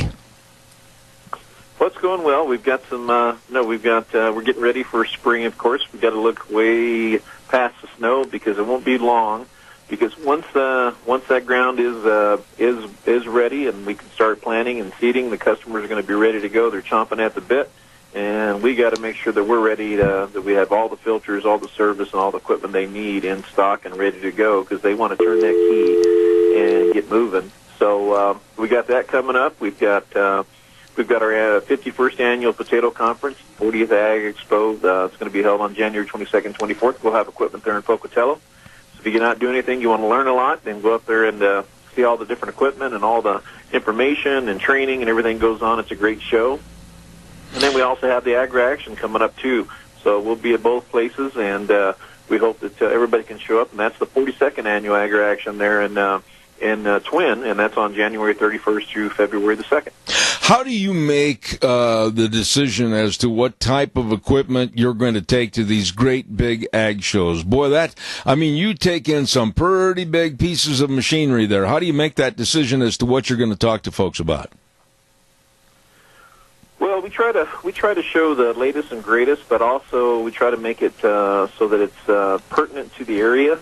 Of course, everything revolves here. Either it's going to be beans, spuds, or beets, and corn, anything like that. So we try to make sure that we have the equipment that everybody's going to be interested. There's no sense having a cotton picker up here from Arizona. I mean, it's cool to look at, but it's really not useful. And it doesn't make any sense to take a potato digger down to Arizona because they've never seen one either. But we try to have everything that's that's going to be interested, that there's new innovation and latest and greatest in technology, and educate our farmers, and really they know more than we do in a lot of cases. They've already done the research, but we're there to provide them the equipment and all the knowledge that they need, any training, and we're actually going to be having a clinic here for our AMS for GPS units coming up in February. So we'll let everybody know when that's going to come. But we try to stay on top of innovation and training. Nobody, unless they've done it, is aware of how tiring, absolutely tiring it can be to work one of these farm shows, promoting your business. You get there early in the morning and you stay there till at night. You're on your feet most of the time. You're trying to visit and shake hands with everybody and talk about the equipment. At the end of the day, I can tell you from experience, woo, look out, you're tired. Yeah, it takes a lot of time, but we see the benefit of it, and then I know the customers love to see that that we take enough interest and we want to show enough effort that we're part of it, and we want to make sure that we present ourselves in a positive, professional way, and we don't just go up there and just drop off the equipment and leave. We try to be there and make sure that we can have the right people there to answer all the questions for everybody, show them the latest and greatest of technology, innovation, and really get to know the people and understand what their needs are, and hopefully we can respond by sharpening pencils here and to make sure that we're on top of it and that we're ready to help them. Let me ask you this. I ran into a gentleman last week on Friday morning, and we were talking about some of my various sponsors and advertisers on this program, and your name came up in the conversation, and he said, and he's been a farmer all of his life, and he said, how did they decide at John Deere years ago to use the color green? Well, I've heard different stories, and I actually went to the Rusty Palace there in Moline, Illinois, where John Deere's at, and there's been a lot of people ask the questions, but I think the biggest thing is that I've always heard they wanted to be associated, the color with agriculture, with farming, and and green is a great color because it does indicate that spring is here, that the plants are growing, that everything's growing, so it's kind of a color that everybody thought would be the best color to represent farming and agriculture. Are you going to have any special seminars or anything else over at the Stotz location at 119 Overland this spring for the farmers to come in and maybe have kind of a day to where they can? Like I said, we're going to have the training for precision ag training, basically showing them all the technology, showing them how to set A/B lines, making sure that their GPS units are working correctly. We call it precision farming because without that, we got the sacks at the end of the field marking each row, and those are the old days, but now we have the GPS units and then the 0-to-1 accuracy, so everybody's using that to plant and to harvest, and so we got to make sure that we're staying on top because they have turnover, they have new people. We constantly want to make sure that we're having clinics and training, so they're as well equipped and as ready as they can be for spring and harvest. Give us a quick overlay of what goes on at Stotz Equipment Company during the day, because there's more than just tractors, more than just combines, because there's so much more in the store that a lot of people that live even in town would be very interested in. Well, one thing, the biggest thing, I guess, is that the difference between us and a lot of dealers is that we're very involved with our community. So we try to represent the FFA and our schools and municipalities, and we just try to get involved. So there's constantly that. So there's the community influence that we're trying to stay on top of. We try to invest in our community. The other thing is that a lot of people are, I guess they're almost intimidated by the big equipment, say, I could never afford one of that. Well, we make everything all the way down to a Honda weed eater. So really we have, we have the needs, or we have the tools for and the needs of our community. As far as a retail business, we have apparel, we have Yeti coolers, we have Traeger smokers. So we have the fun stuff too, but only if it brings quality, and only if it's going to be something our customers be interested in. And we want to make sure that it's going to represent us well. And yeah, just come in and see us anytime. I'll be glad to take you around. And we actually have done schools and training and any type of education, even for like preschools and moms clubs and PTAs, you name it, just to let them know, to educate the kids that, hey, this is something that's very important, and it's pretty cool to be involved with. Absolutely. I'll tell you, folks, personally, this is one of the nicest people I've ever had a chance to work with, and that's Vic over at Stoats Equipment Company, your John Deere dealer at 119 Overland in Burley. It's true. They make your life easier. Stop in and see them today. Vic, God bless, man. Take care. Hey, I got to go. Got to use the restroom. See ya. All right, buddy, take care of yourself. I appreciate that. He was listening. Okay, there we go. Oh, my goodness sakes, what have we got cooking? In the door just a moment ago, trudged, I love that word, trudged, Dr. History, and he's going to be coming up next half hour. And then we're going to be talking to an attorney with Pacific Legal Foundation at 10:30, Caleb Trotter. So that's what's coming up in the next hour. Want to remind you that on Thursdays, as you well know, we have another segment on our program, Zeb at the Ranch, and it's called Cache County School Days.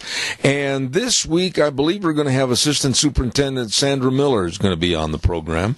And that program segment at 10:10 on Thursdays is brought to you by A Child's World at 1308 Overland in Burley. Oh, my goodness. They've got all the birthday presents, and they've got, for the little girls, the little purses with a cute little stuffed animal inside, and they've got all the different cozy stuffed animals, and remember, all the gift wrapping is free. And listen to this, all the winter clothes are 40% off, and the coats 50% off at A Child's World.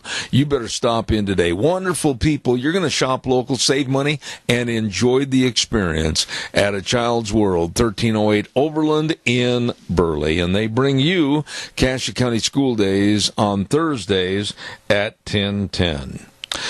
Reminder quickly. Next Thursday, not this Thursday, next Thursday, the 24th, we will have our January lunch bunch.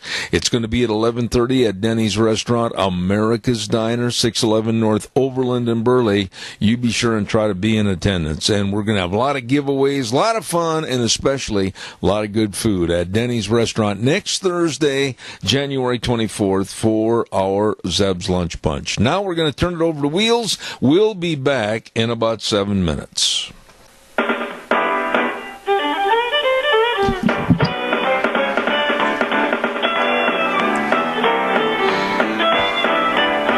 Oh, my goodness sakes, here we are. Yes, we are gathered all together at the river to sing songs and listen to Dr. History, who is here in the studio right now, as a matter of fact, with his ear sets on. And I guess he's got a whole bunch of thank yous to take care of. I do, Zeb. I want to thank Jill in Reno for she has suggested some shows in Reno, and also she, as you know, Zeb, there has been occasion that I have mispronounced a name or a place. No, I know it's hard to believe. I mean, I'm sitting here in mock amazement. Yeah, but Jill, thank you so much for correcting me on that. And anybody out there, if I say something wrong, let me know. Yeah, and then I can correct it. So you can treat him, Dr. History, like his wife treats him. Always correcting with respect. Always correcting him.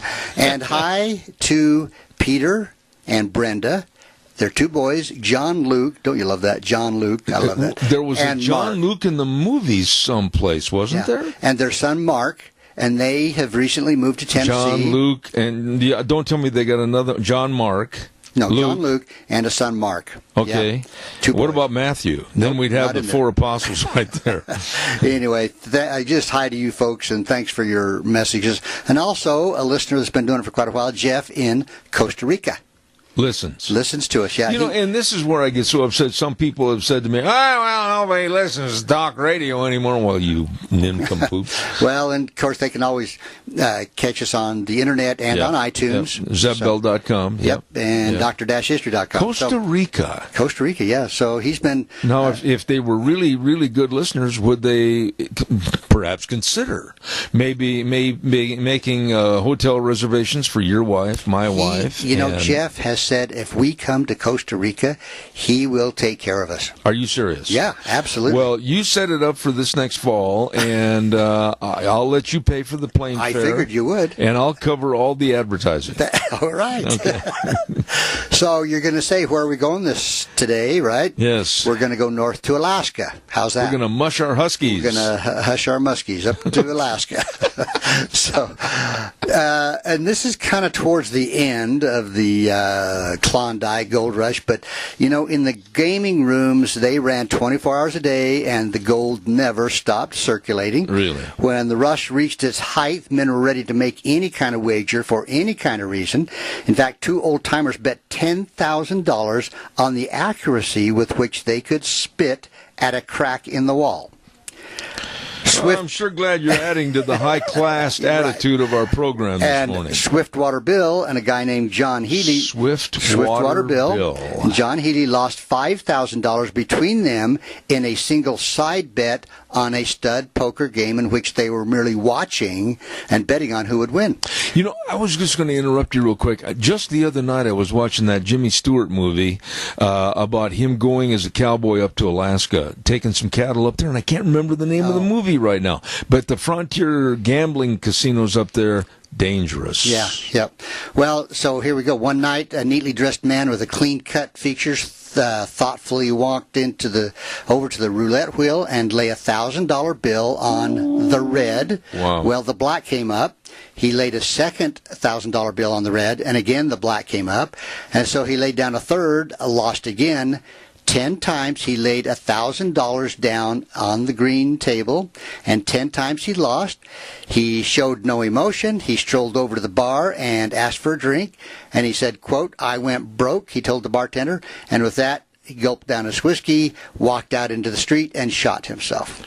Holy cow. But let me keep going. There's some weird things that happened with gambling. Yeah. A guy named Edgar Minsner invited a group of his fellow merchants to have a drink with him in the saloon of the Opera House. Yeah. The bill came to $4, and Minsner remarked with a chuckle that he would get it back on the roulette wheel.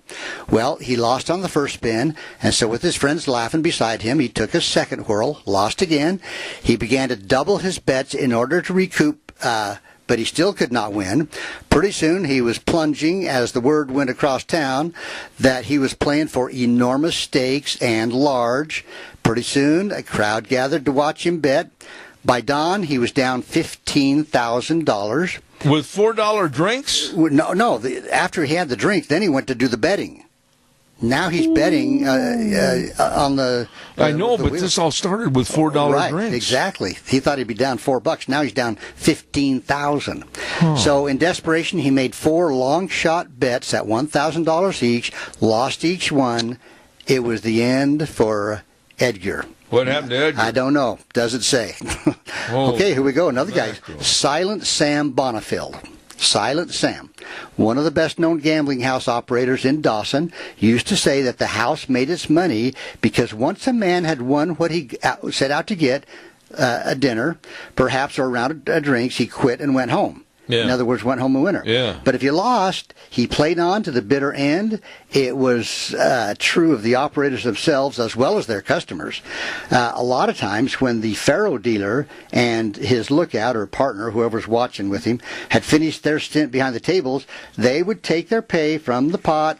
They would sit right down and lose it all, just like everybody else had. How crooked were the games? You know, it really doesn't say that they were. I mean, there was obviously some card sharks, some leaning on the tables and that type of thing. Yeah, it could have been. Yeah, but you know, it was fast, and because it was fast and offered the players the closest thing to an even break, Faro remained the most popular game of chance. I don't understand that. Okay, I'm going to explain that right here, and I really don't think I've ever even seen it. But so in principle, it is somewhat similar to roulette. So here's how it works. Every card from ace to king is painted on the Faro table. Okay, now the players laid their money on these painted squares. Okay, so you've got the picture. We've got the whole card deck painted on this table.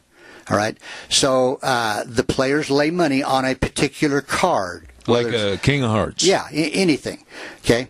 Now, a metal box containing a deck of cards is attached to the table, and the dealer slipped off the top card, exposing the one underneath. Now, if the card that the player was betting on came up first, he lost. If it came up second, he won. If neither, he didn't lose or win. So the first card that came up... if it was a King of Hearts. Right. So let me say that again. If the card that the player was betting on came up first, he lost. The first one the guy pulled up. Really? But the second one, the second card, if that was it, then he won. Doesn't make sense. Why would he lose on the first one? Well, because it's not on his where he's got his card. Oh. So okay. Now, sounds still like a real confusing. fun game. Yeah, but above the dealer there was a rack with 30 or 40 little compartments which held the players' pokes, and into the rack with each poke went a slip of paper charging the owner for the chips he bought. At the end of the play, chips were balanced against slips, and the poke was either diminished or increased depending on whether the player had won or lost. Wow. And I would imagine that it was pretty hard to skip out. Yeah, you had people watching, so you weren't going to get away. Yeah. Now, each gambler had his own set of methods of playing. For instance, there was a man who would walk into one or another of the houses every afternoon about 4 o'clock. He would buy a stack of chips and sit down to try his luck. If he lost, he quit. In other words, he was smart. Yeah. If he started to win, he played long enough to find out how lucky he was, and if he felt he was really lucky, he would begin to bet the limit. So I'm guessing eventually he probably didn't do all that good. May I ask another question? How safe was it to be a winner and try to walk out of the establishment? Well, there were obviously the outlaws, the people out. There was a guy named Soapy Smith I've talked about. And, yeah, good old Soapy. And those guys, they watched, and if somebody walked out and went down an alley he shouldn't have, he didn't come back out. Yeah. So, but the best known gambler in Dawson was a guy named Sam Bonifield, and he was known as Silent Sam, and sometimes as Square Sam, because he always ran an honest game. His bank, saloon, and gambling house was the most celebrated establishment of its kind in the Klondike.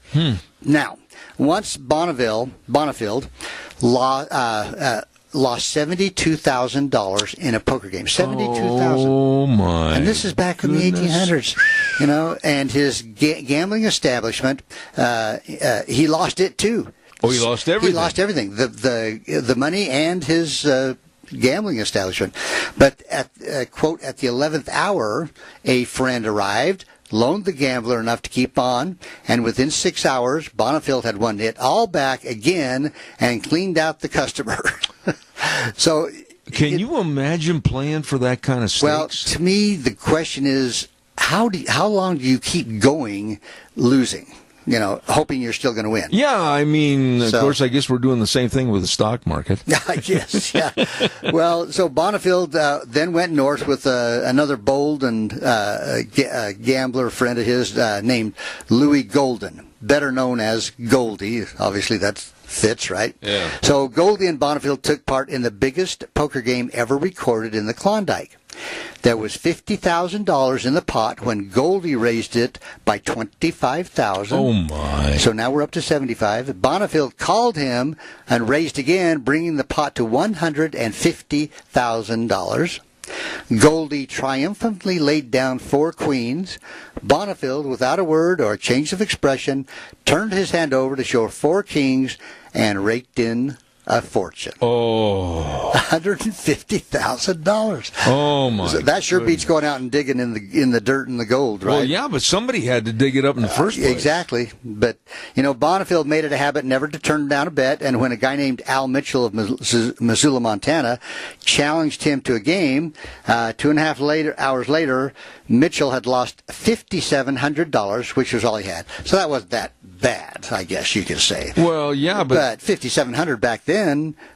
What is the ratio back then to the 1800s to now? It'd be almost like 7 to 1, wouldn't probably it? At least. Yeah. So wow. Now another guy named George Carmack arrived in Seattle and announced that he was building a yacht to sail to Paris and to the South Seas and the Mediterranean and the Orient, and because he'd made so much money. Yeah. And so his wife was actually an Indian named Kate, and with her brothers Skookum Jim, and Tagish Charlie. Those are her brothers, and they began making headlines. They loaded up with champagne. They were arrested and fined for being drunk. They caused a near riot by throwing banknotes and gold nuggets from their hotel window until a big crowd fighting for the money brought traffic to a stop. They were throwing gold nuggets? Yeah, and money. Meanwhile, the husband, George Carmack himself, was riding up and down the streets with an expensive cigar in his mouth and a sign on his carriage identifying him as George Carmack, discoverer of gold in the Klondike. Really? So some of these people that really struck it rich. Did he ever go on his yacht? Ever what? Ever go on that yacht trip? Oh, I don't know. You got to get that stuff straight. Well, I'm thinking if he threw that much money and gold out, he may not have had enough to pay for a boat. Moly. So another guy, Charlie Anderson, now known universally as the Lucky Swede. The Lucky Swede, because he had bought $1 million claim when he was drunk and was on his way to Europe accompanied by his wife. So he bought a claim that produced $1 million. $1 million back in those days. Yeah, at least 7 or 8 million, 10 million maybe. So he went to Paris and London and New York and finally to San Francisco. And then there was a guy named Big Alex McDonald. He went to Paris too, and then to Rome, and where he was granted an audience with the Pope and made a knight. And he was off to London. And this is just because he was rich, Well, there seemed to be no end of his wealth. And in Dawson that spring, his 15-mule pack train loaded with gold was a familiar sight on the Klondike River Road. On one of his claims, a single man was able to shovel in $20,000 in a 12-hour stretch. $20,000. Okay, one payment amounted to $150,000. I mean, where he was getting his gold has to be just. Did these folks ever put that money in a bank and let it grow interest or anything? There's a few that did, but when a newspaper correspondent dropped in on McDonald. He said, quote, "Help yourself to some nuggets," as he pointed to a bucket that had a bunch of gold nuggets in it, like he was handing out a box of chocolates. Are you serious? Yeah. He says, "Hey, take a few of those home with you." Really? That's only $600 or $700. Yeah. So, but the statistics regarding the Klondike Stampede are diminishing ones. Okay, here's the numbers. 100,000 people, it is estimated, actually set out on the trail. Some 30 or 40,000 reached Dawson. That's where a lot of the mining took place. So about 40%. Yeah. So only about one half of this number bothered to even look for gold because they got over there and realized it was just hard work. We're down to 20% of the people. And of the 4,000, a few hundred out of the original 100,000 found gold in quantities large enough to call themselves rich. Wow. And out of these fortunate men, only a few managed to keep their money. Really? But when, again, you talk about how hard it was. I mean, one of the methods they used, they'd come to a creek and they would get a bunch of wood. About, I'm going to say 15, 20 feet by 15, 20 feet. They started on fire, and they would burn down through the hard frozen ground. Then they clean that out, put more wood, and go down a little farther, and then a little farther, until they got maybe 15, 20 feet down to where the creek, where the gold was. But can you imagine how hard work that And it was cold. And it was cold. So now the kings of the El Dorado, they toppled one by one. Kings of the El Dorado? The ones that really took in the money. I see. But they toppled. They didn't stay that way. A guy named Anton Stander drank part of his fortune away. His wife deserted him. And you can't really blame her, because when Stander was drinking, he was subject to crazy fits of jealousy. And actually, on one occasion, he tried to cut her to pieces with a knife. That could kind of maybe drive off a wife, don't you think? If you approached him with a knife. There might be a solid reason there. Yeah, I think so. Anyway, Stander headed north again, seeking another Klondike. He worked his passage aboard a ship by peeling potatoes in the galley. A rich guy. He died in the pioneer's home at Sitka. Wow. With nothing. Now, another guy, Win Oler, died in the pioneer home, too.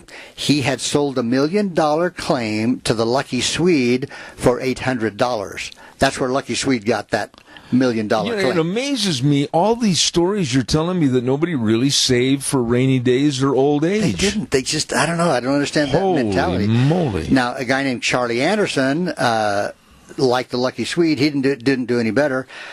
He had a girlfriend, a wife that divorced him, and he was so convinced he would strike it rich again that he vowed never to shave off his little pointed beard until he recouped his fortune. Okay? He was still wearing it in 1939 when he died, pushing a wheelbarrow in a sawmill for $3 a day. $3 a day. But it had always annoyed him when people referred to him as a millionaire. He said, quote, "I never had $1 million. The Lucky Swede used to say, the most I ever had was 900,000. Not quite $1 million. Moly. He only had 900,000. And I always adhere to the 70-30 rule, even when I was on the road. 70% for expenses and all that, 30% at least has to come back to me. Yeah, they needed some financial guidance up there, I think. Oh, my. Maybe we should open up an office. Up there, yeah, with Soapy Smith. Yeah. So another guy, Dick Lowe, the owner of the famous Bonanza gold strike, managed to get rid of more than $500,000. Part of it was stolen from his claim because he was too drunk to take notice of what was going on. He didn't know they were coming in. Part of it was flung in on the bars and the saloons at Dawson and Grand Forks, as much as 10,000 at a time. Like I said, these guys, they were loaded, but they'd go in and just blow it. I got to ask you a question, and it goes back to food, okay? Okay. These casinos, I'm sure they had restaurants. Sure. What about the influx or the maintaining of making sure they had all the different menu items?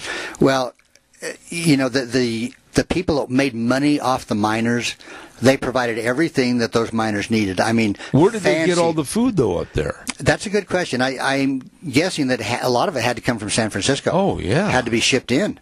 So, yeah. Now, there's another guy named Tom Lippy. He was a God-fearing man who did not drink or gamble. He ended his days bankrupt, though he took almost $2 million from his El Dorado claim. Oh, my. After he sold out in 1903, Lippy and his wife made a trip around the world and built this big, huge home in Seattle. The windows were of stained glass, the woodwork just intricately carved oak and mahogany.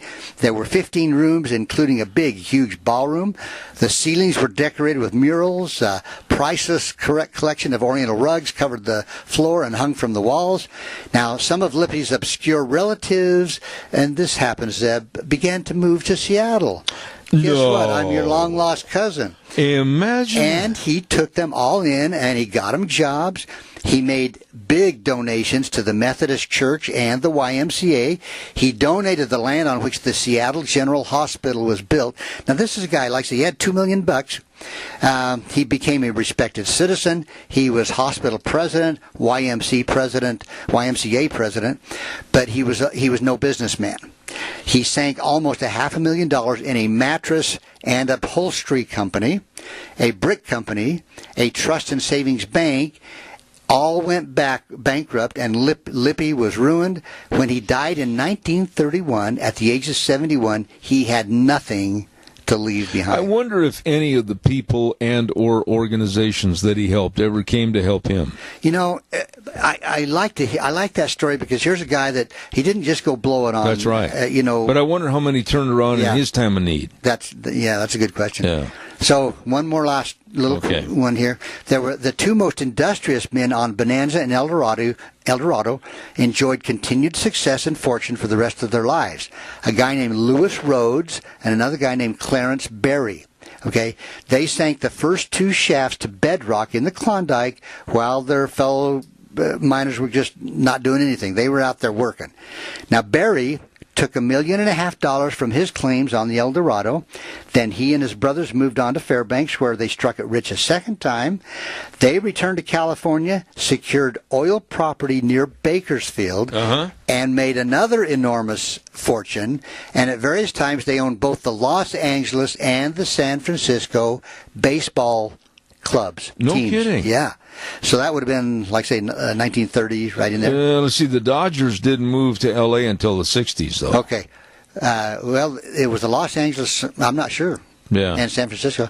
Well, Lewis Rhodes, the other guy. The Giants didn't move out. No, I wonder about that. Yeah. Well, they were teams of some kind. Yeah, but baseball teams, the Giants moved from the East Coast, and so did the Dodgers, and that didn't take place until, I think, the 60s. Yeah. Well, they bought some teams of some kind. I don't know what they were, but ladies softball team. Yeah, okay. Lewis Rhodes, the other guy, he invested his Klondike fortune in mining property in Mexico, lost everything, and without a moment's hesitation, he turned prospector again, headed for Alaska.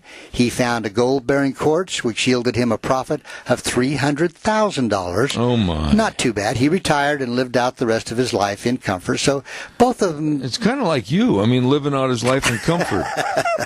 Yeah, it's me. I'm not out there shoveling. But again... But the risk. And the hard work and the cold and the misery. I couldn't take the cold. I couldn't either. No, don't like the cold. So I have a lot of respect for those guys. And like I said, unfortunately, there's some that just gave up. Yeah. They were done. And they were done. Yeah, unfortunately. So. Well, they should have been chiropractors. That's right. He's working in a nice office. I think about that when I was growing up, milking cows and out there in the cold when it's 20 degrees. Well, next week, what are we going to talk about? I'm sure you're organized. I certainly am. Yes, but I don't want to spoil. I don't want to spoil it by telling you what I'm going to talk about. Not a teaser. No, I'm not. Okay, Dr. History. That was a good story, but it still amazes me why they couldn't shoebox a little bit of that wealth.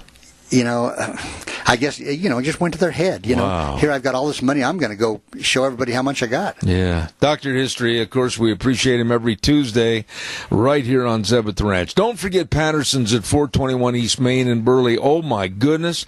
Are you looking for a complete sound system, car stereos, speakers, the whole shebang? Or how about a brand new TV, Samsung, Sony, Toshiba?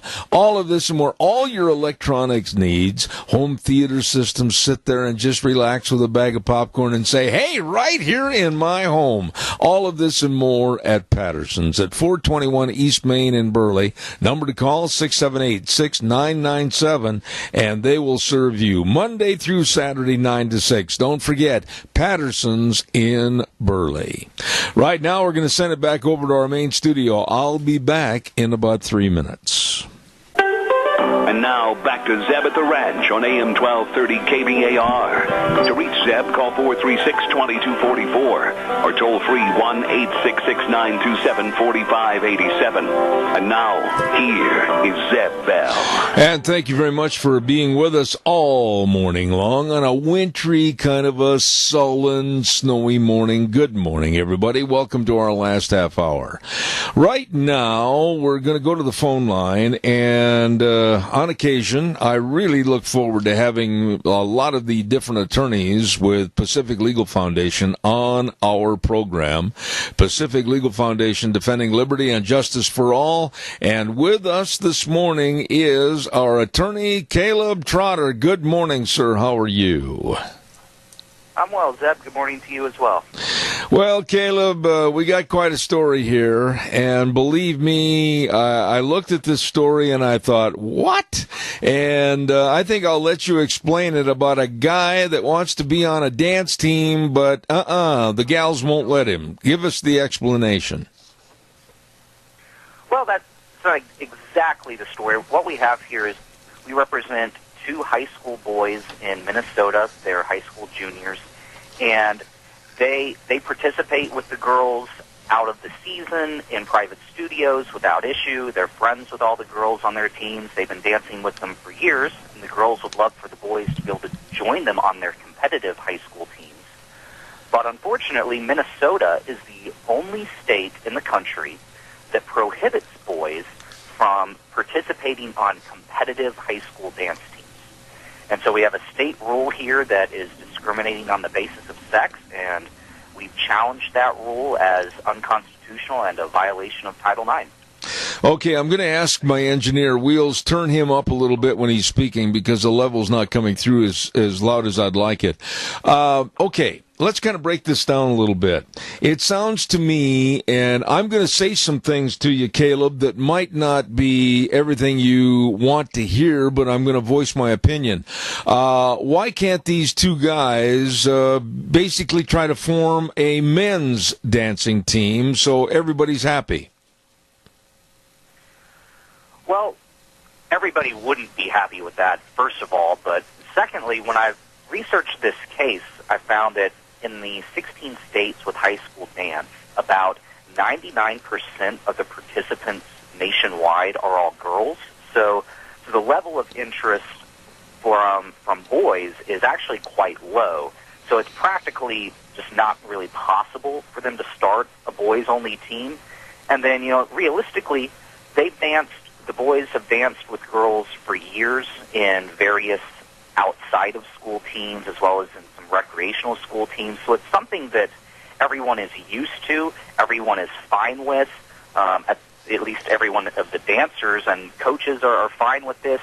It's just that we have this one odd rule in Minnesota that prohibits this, whereas in the other 15 states that have high school competitive dance, those states allow boys to participate and there aren't any issues.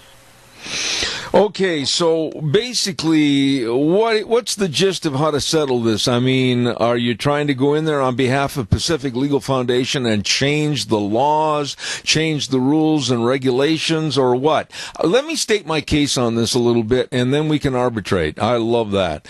I have long been an advocate that men should play on men's teams and or sports, and females should play on female sports. And we have seen, I think, a denigration of Title IX with the women's sports of crossovers of men that have tried to become on girls' basketball teams. And then at times we have seen women try to cross over and, like the PGA, have tried to say, well, we know we've got the LPGA, but now we want to compete in the men's PGA. Personally, I think it's wrong and there should be a separation.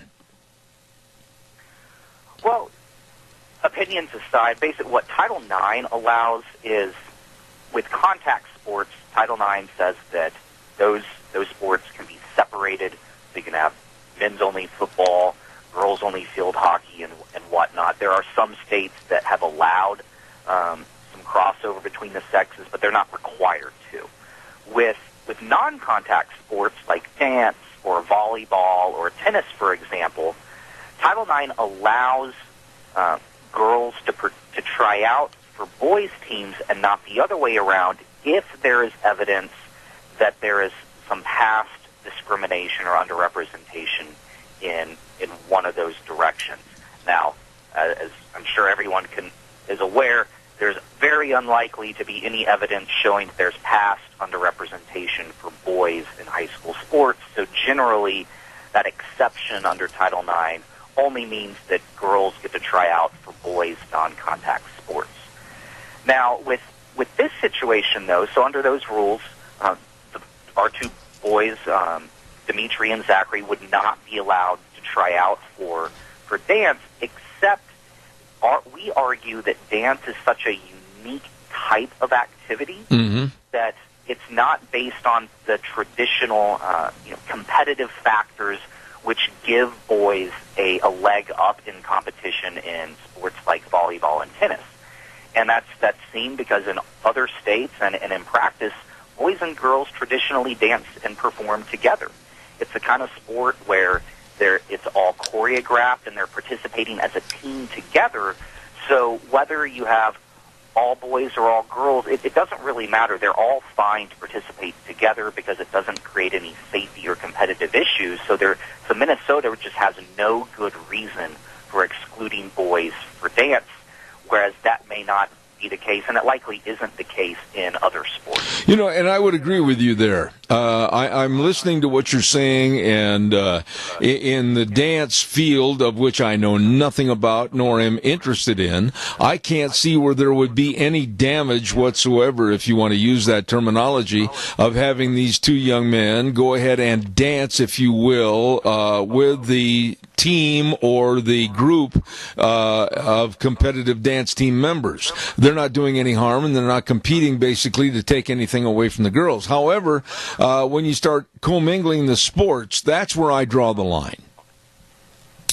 Sure, and that's been one of the concerns raised by the Minnesota League, who's a government actor in this case, who we've challenged, is that they're concerned that with the impact that this would have on other sports, would this allow boys to challenge all other female sports? And our response is not at all, because if you look at the rest of the case law where boys have challenged various other girls-only sports through the years, pretty much every case that I'm aware of, in fact, every case that I'm aware of, those boys have lost, because when you have a government actor that's discriminating on the basis of sex, they have the burden to present evidence showing that girls would be displaced by male participation, meaning they would take spots on the team, they would dominate competition, things of that nature, or that they would have some kind of competitive or physical advantage.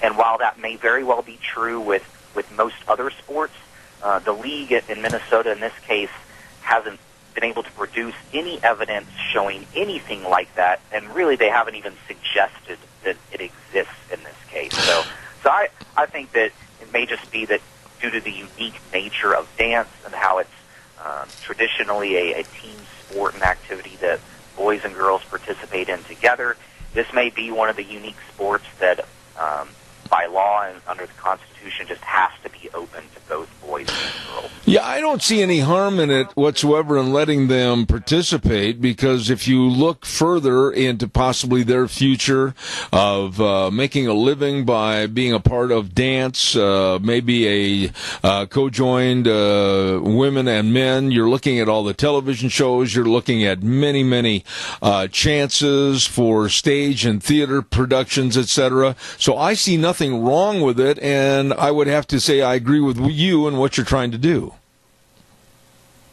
Well, we appreciate that, and this is, as you're well aware, Zeb, PLF, Pacific Legal Foundation, is kind of traditionally more of a organization that has done property rights and environmental issue type cases. Right. But for the last 10, 11 years or so, we've had a quite robust individual rights practice which focuses on really enforcing the Equal Protection Clause in kind of an untraditional manner. In recent years, we've seen in Minnesota specifically, while there's a tradition of, well, tradition is the wrong word, but a history of discrimination against females in high school sports, Minnesota has actually done a great job in leveling the playing field for boys and girls in athletics. And so now they're trying to use redressing past discrimination against girls as another justification for this rule. But our argument is, well, Minnesota, you've already done a great job in effectively reaching equality and opportunity for boys and girls in sports. So you can't continue discriminating against boys when you've already managed to level the playing field. That's just, when does it stop? Can they keep discriminating against boys in 5 years and 10 years? Our argument is, since they've effectively accomplished that, they cannot continue doing so. Let me ask you this, Caleb, and I'm not sure how to phrase it, but I'll say it in very simplistic terms. You use the terminology equally protected.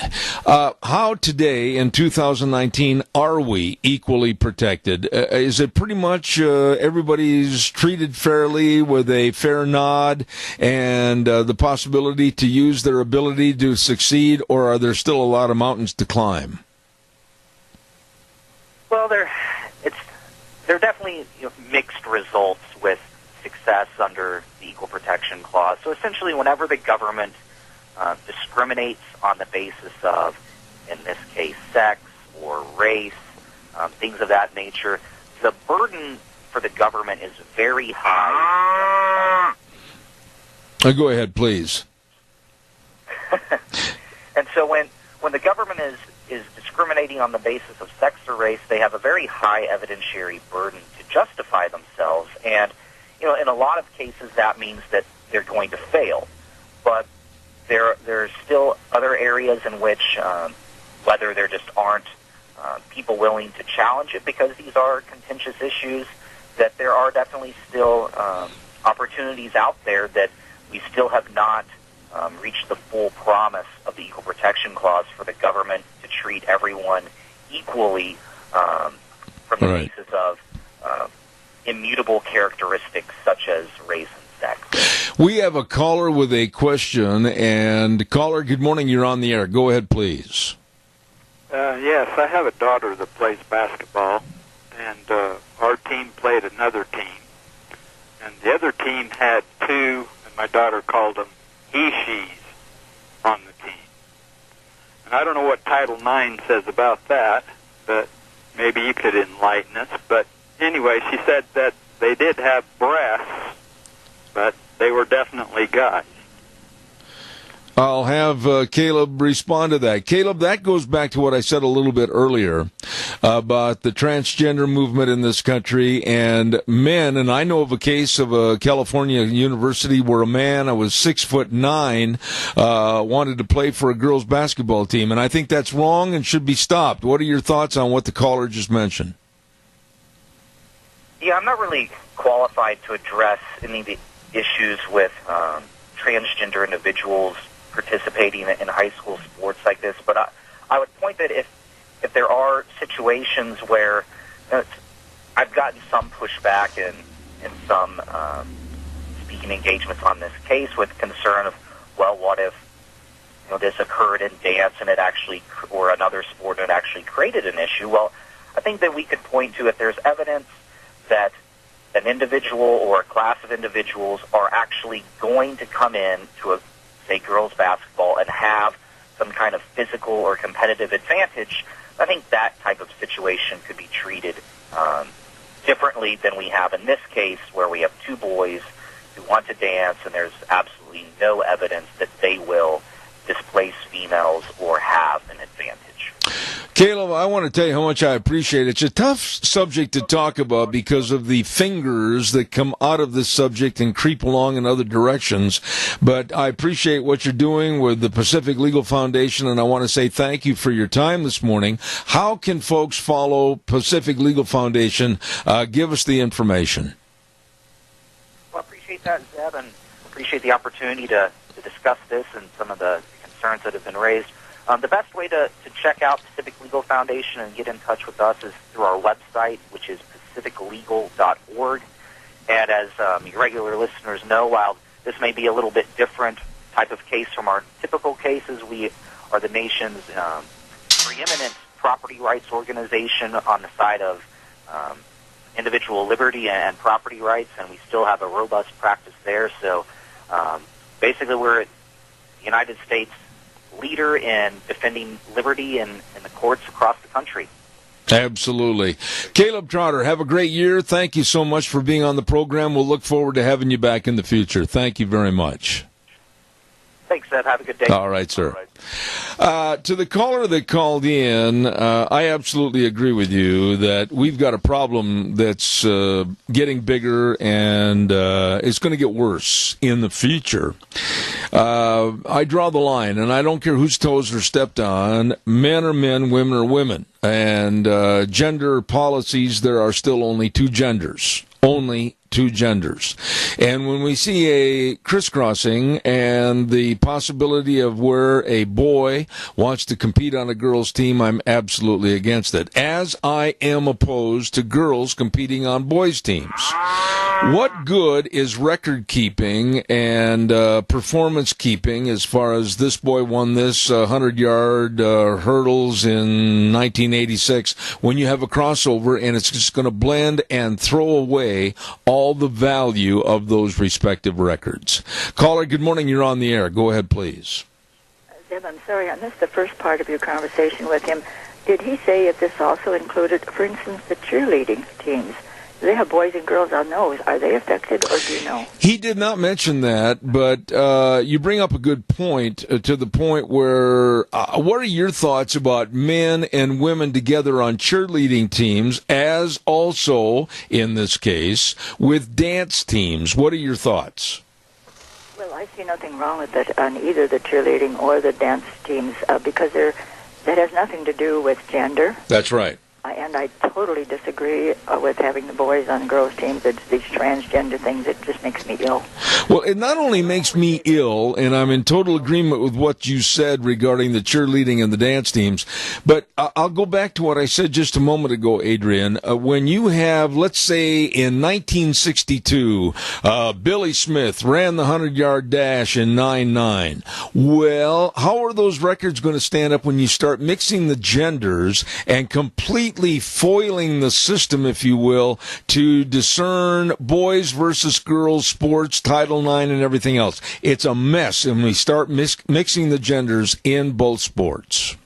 I totally agree with you. That we have dumbed down and wussified our boys. It just makes me ill. I'm so fortunate that my great-grandchildren are still boys. Amen. Thank you. Amen. God bless you for calling. Thank you so much. Yeah, this is a subject that, unfortunately, I never will forget. I was trying to think, it was about a year and a half ago, and I can't remember the name of the university. It was in California. And a guy that, he had a great big stubbly beard and stood 6'9" and was in the process of transforming himself to a woman, went out and was playing on a university women's basketball team. I draw the line. Absolutely should not happen. Wheels, guess what time it is? Are you there? I am, sir, yes. Okay, where is Gina? Can you have her scamper in while I do the opening of the weather? She is actually sitting next to me. Are you kidding me? After what you said about her earlier, she's sitting next to you? Yeah, she forgave me for talking about her going... I wouldn't forgive you. By golly, I'd have you scrubbing the floors and doing the dishes and everything else. What's the matter with her? Anyway... She lets me clean off the desks and everything when I'm here in the studio, so that's my piece. All right, well, hang on. I'll be right with her. The weather forecast this hour brought to you by Scarrows Meats, 331 North Road, Jerome. The number to call, 324-7657. All the delicious meats like the marinated pork ribs or the tri-tips or the prime rib, or how about all the different breakfast bacons and the sausages and the bratwurst. I love bratwurst with onions on a soft roll. Oh, my. It's delicious at Scarrows Meats in Jerome. And right now, sitting there next to Wheels is Little Miss Weather. Here's Gina. Too funny. All right, so we are expecting more snow showers off and on throughout the day. Those are going to be kind of tapering off. We're still expecting accumulations of less than a half of an inch possible. Plus, we've got some wind gusts as high as 22 miles an hour for today. We are expecting a high of 31 tonight. Slight chance of snow showers in the forecast, low of 22. Tomorrow, more snow showers are in the forecast. Accumulations of less than a half of an inch is possible, high of 37. That snow for tomorrow going to turn to rain by Thursday with a high of 39. Then the wind is going to kick up for Friday, but no precipitation, high of 37. Right now, we are sitting at 23. All right, Gina. By the way, again, over and above, I appreciate everything you do. Thank you very much. So very welcome. Okie doke. She's gone. She's busy. She is busy. Weather brought to you by Scarrows Meats, 331 North Road, Jerome. You can go to their website and see all the delicious meats, scarrowsmeats.com. Don't forget, they are changing the way we eat one delicious bite at a time. You know, earlier this morning, I don't know if he's listening or not, but I sure would like to have him call back. Gary Shoresman called in and wanted to visit for a quick minute, and I do have a quick minute right now, Gary. As a matter of fact, I got 3 quick minutes, and we can get you on the air real fast if you want to call. I had no idea what he wanted. I'll tell you what I'll do. In preparation maybe of his calling, I will go ahead and I'll do the great commercial for our number one sponsor and that's your Magic Valley Les Schwab Tire Centers. All 7 locations serving you with the best of tires to get through anything the road throws at you. The mud, the yuck, the ice, the snow, everything. Well, I'll tell you what, they've got all the tires, all the tread design, all the sizes for your car, pickup, and SUVs. They got them all. And the best in brake service, along with front-end alignment, shocks and struts and batteries. All of this to make sure that you can get through your wintertime driving. Stop in and see them today. Lane and Rupert, Dave on Blue Lakes and Twin, Mike and Buell, Mike and Jerome, the Twist family in Paul, Daniel on Poline in Twin Falls, and my buddy Randy, the old Seahawk fan, on Overland in Burley. Yep, the best, your Magic Valley, Les Schwab Tire Centers. What have we got tomorrow? Well, we're going to have that open forum in the first hour from 8 to 9, and then at 9:06 we're going to go back to Indianapolis, Indiana, Dave Bigo, and then tomorrow also the Fish and Game Report. Don't miss that. Caller, quickly, I've got about a minute and a half left. Go ahead. Okay, your redneck report for the day. You might be a redneck if you've entered a demolition derby in a rental car. Oh, my. You know, there's a lot to being a redneck, and every time you read one of those, and we kind of tee-hee and laugh a little bit and scoff at them, but you know what? If you really look deep into your soul, a lot of us can relate to this. Oh, boy. Yes, we can. All right. Doug, have a great day, buddy. Thank you. All right.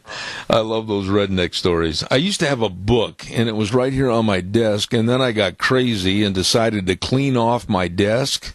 Now I can't find the book. Anyway, a whole bunch of those redneck sayings and everything. I said Fish and Game Report tomorrow and some other great guests, too, so don't miss that. It's going to be tomorrow, and we'll start the program at 8:06. Don't you miss it right here on K-Bar, 12:30 a.m., and then streaming live on the internet, zebbell.com. A lot of people still calling and saying, I don't get your blog every week, Cow Pies and Coffee Cups. Go to zebbell.com and click on your address and everything, and we'll get it sent to you, I promise, okay? Until tomorrow at 8:06, where we always say the way things were are the way things ought to be, and the world needs more cowboys. God bless. We'll see you tomorrow morning.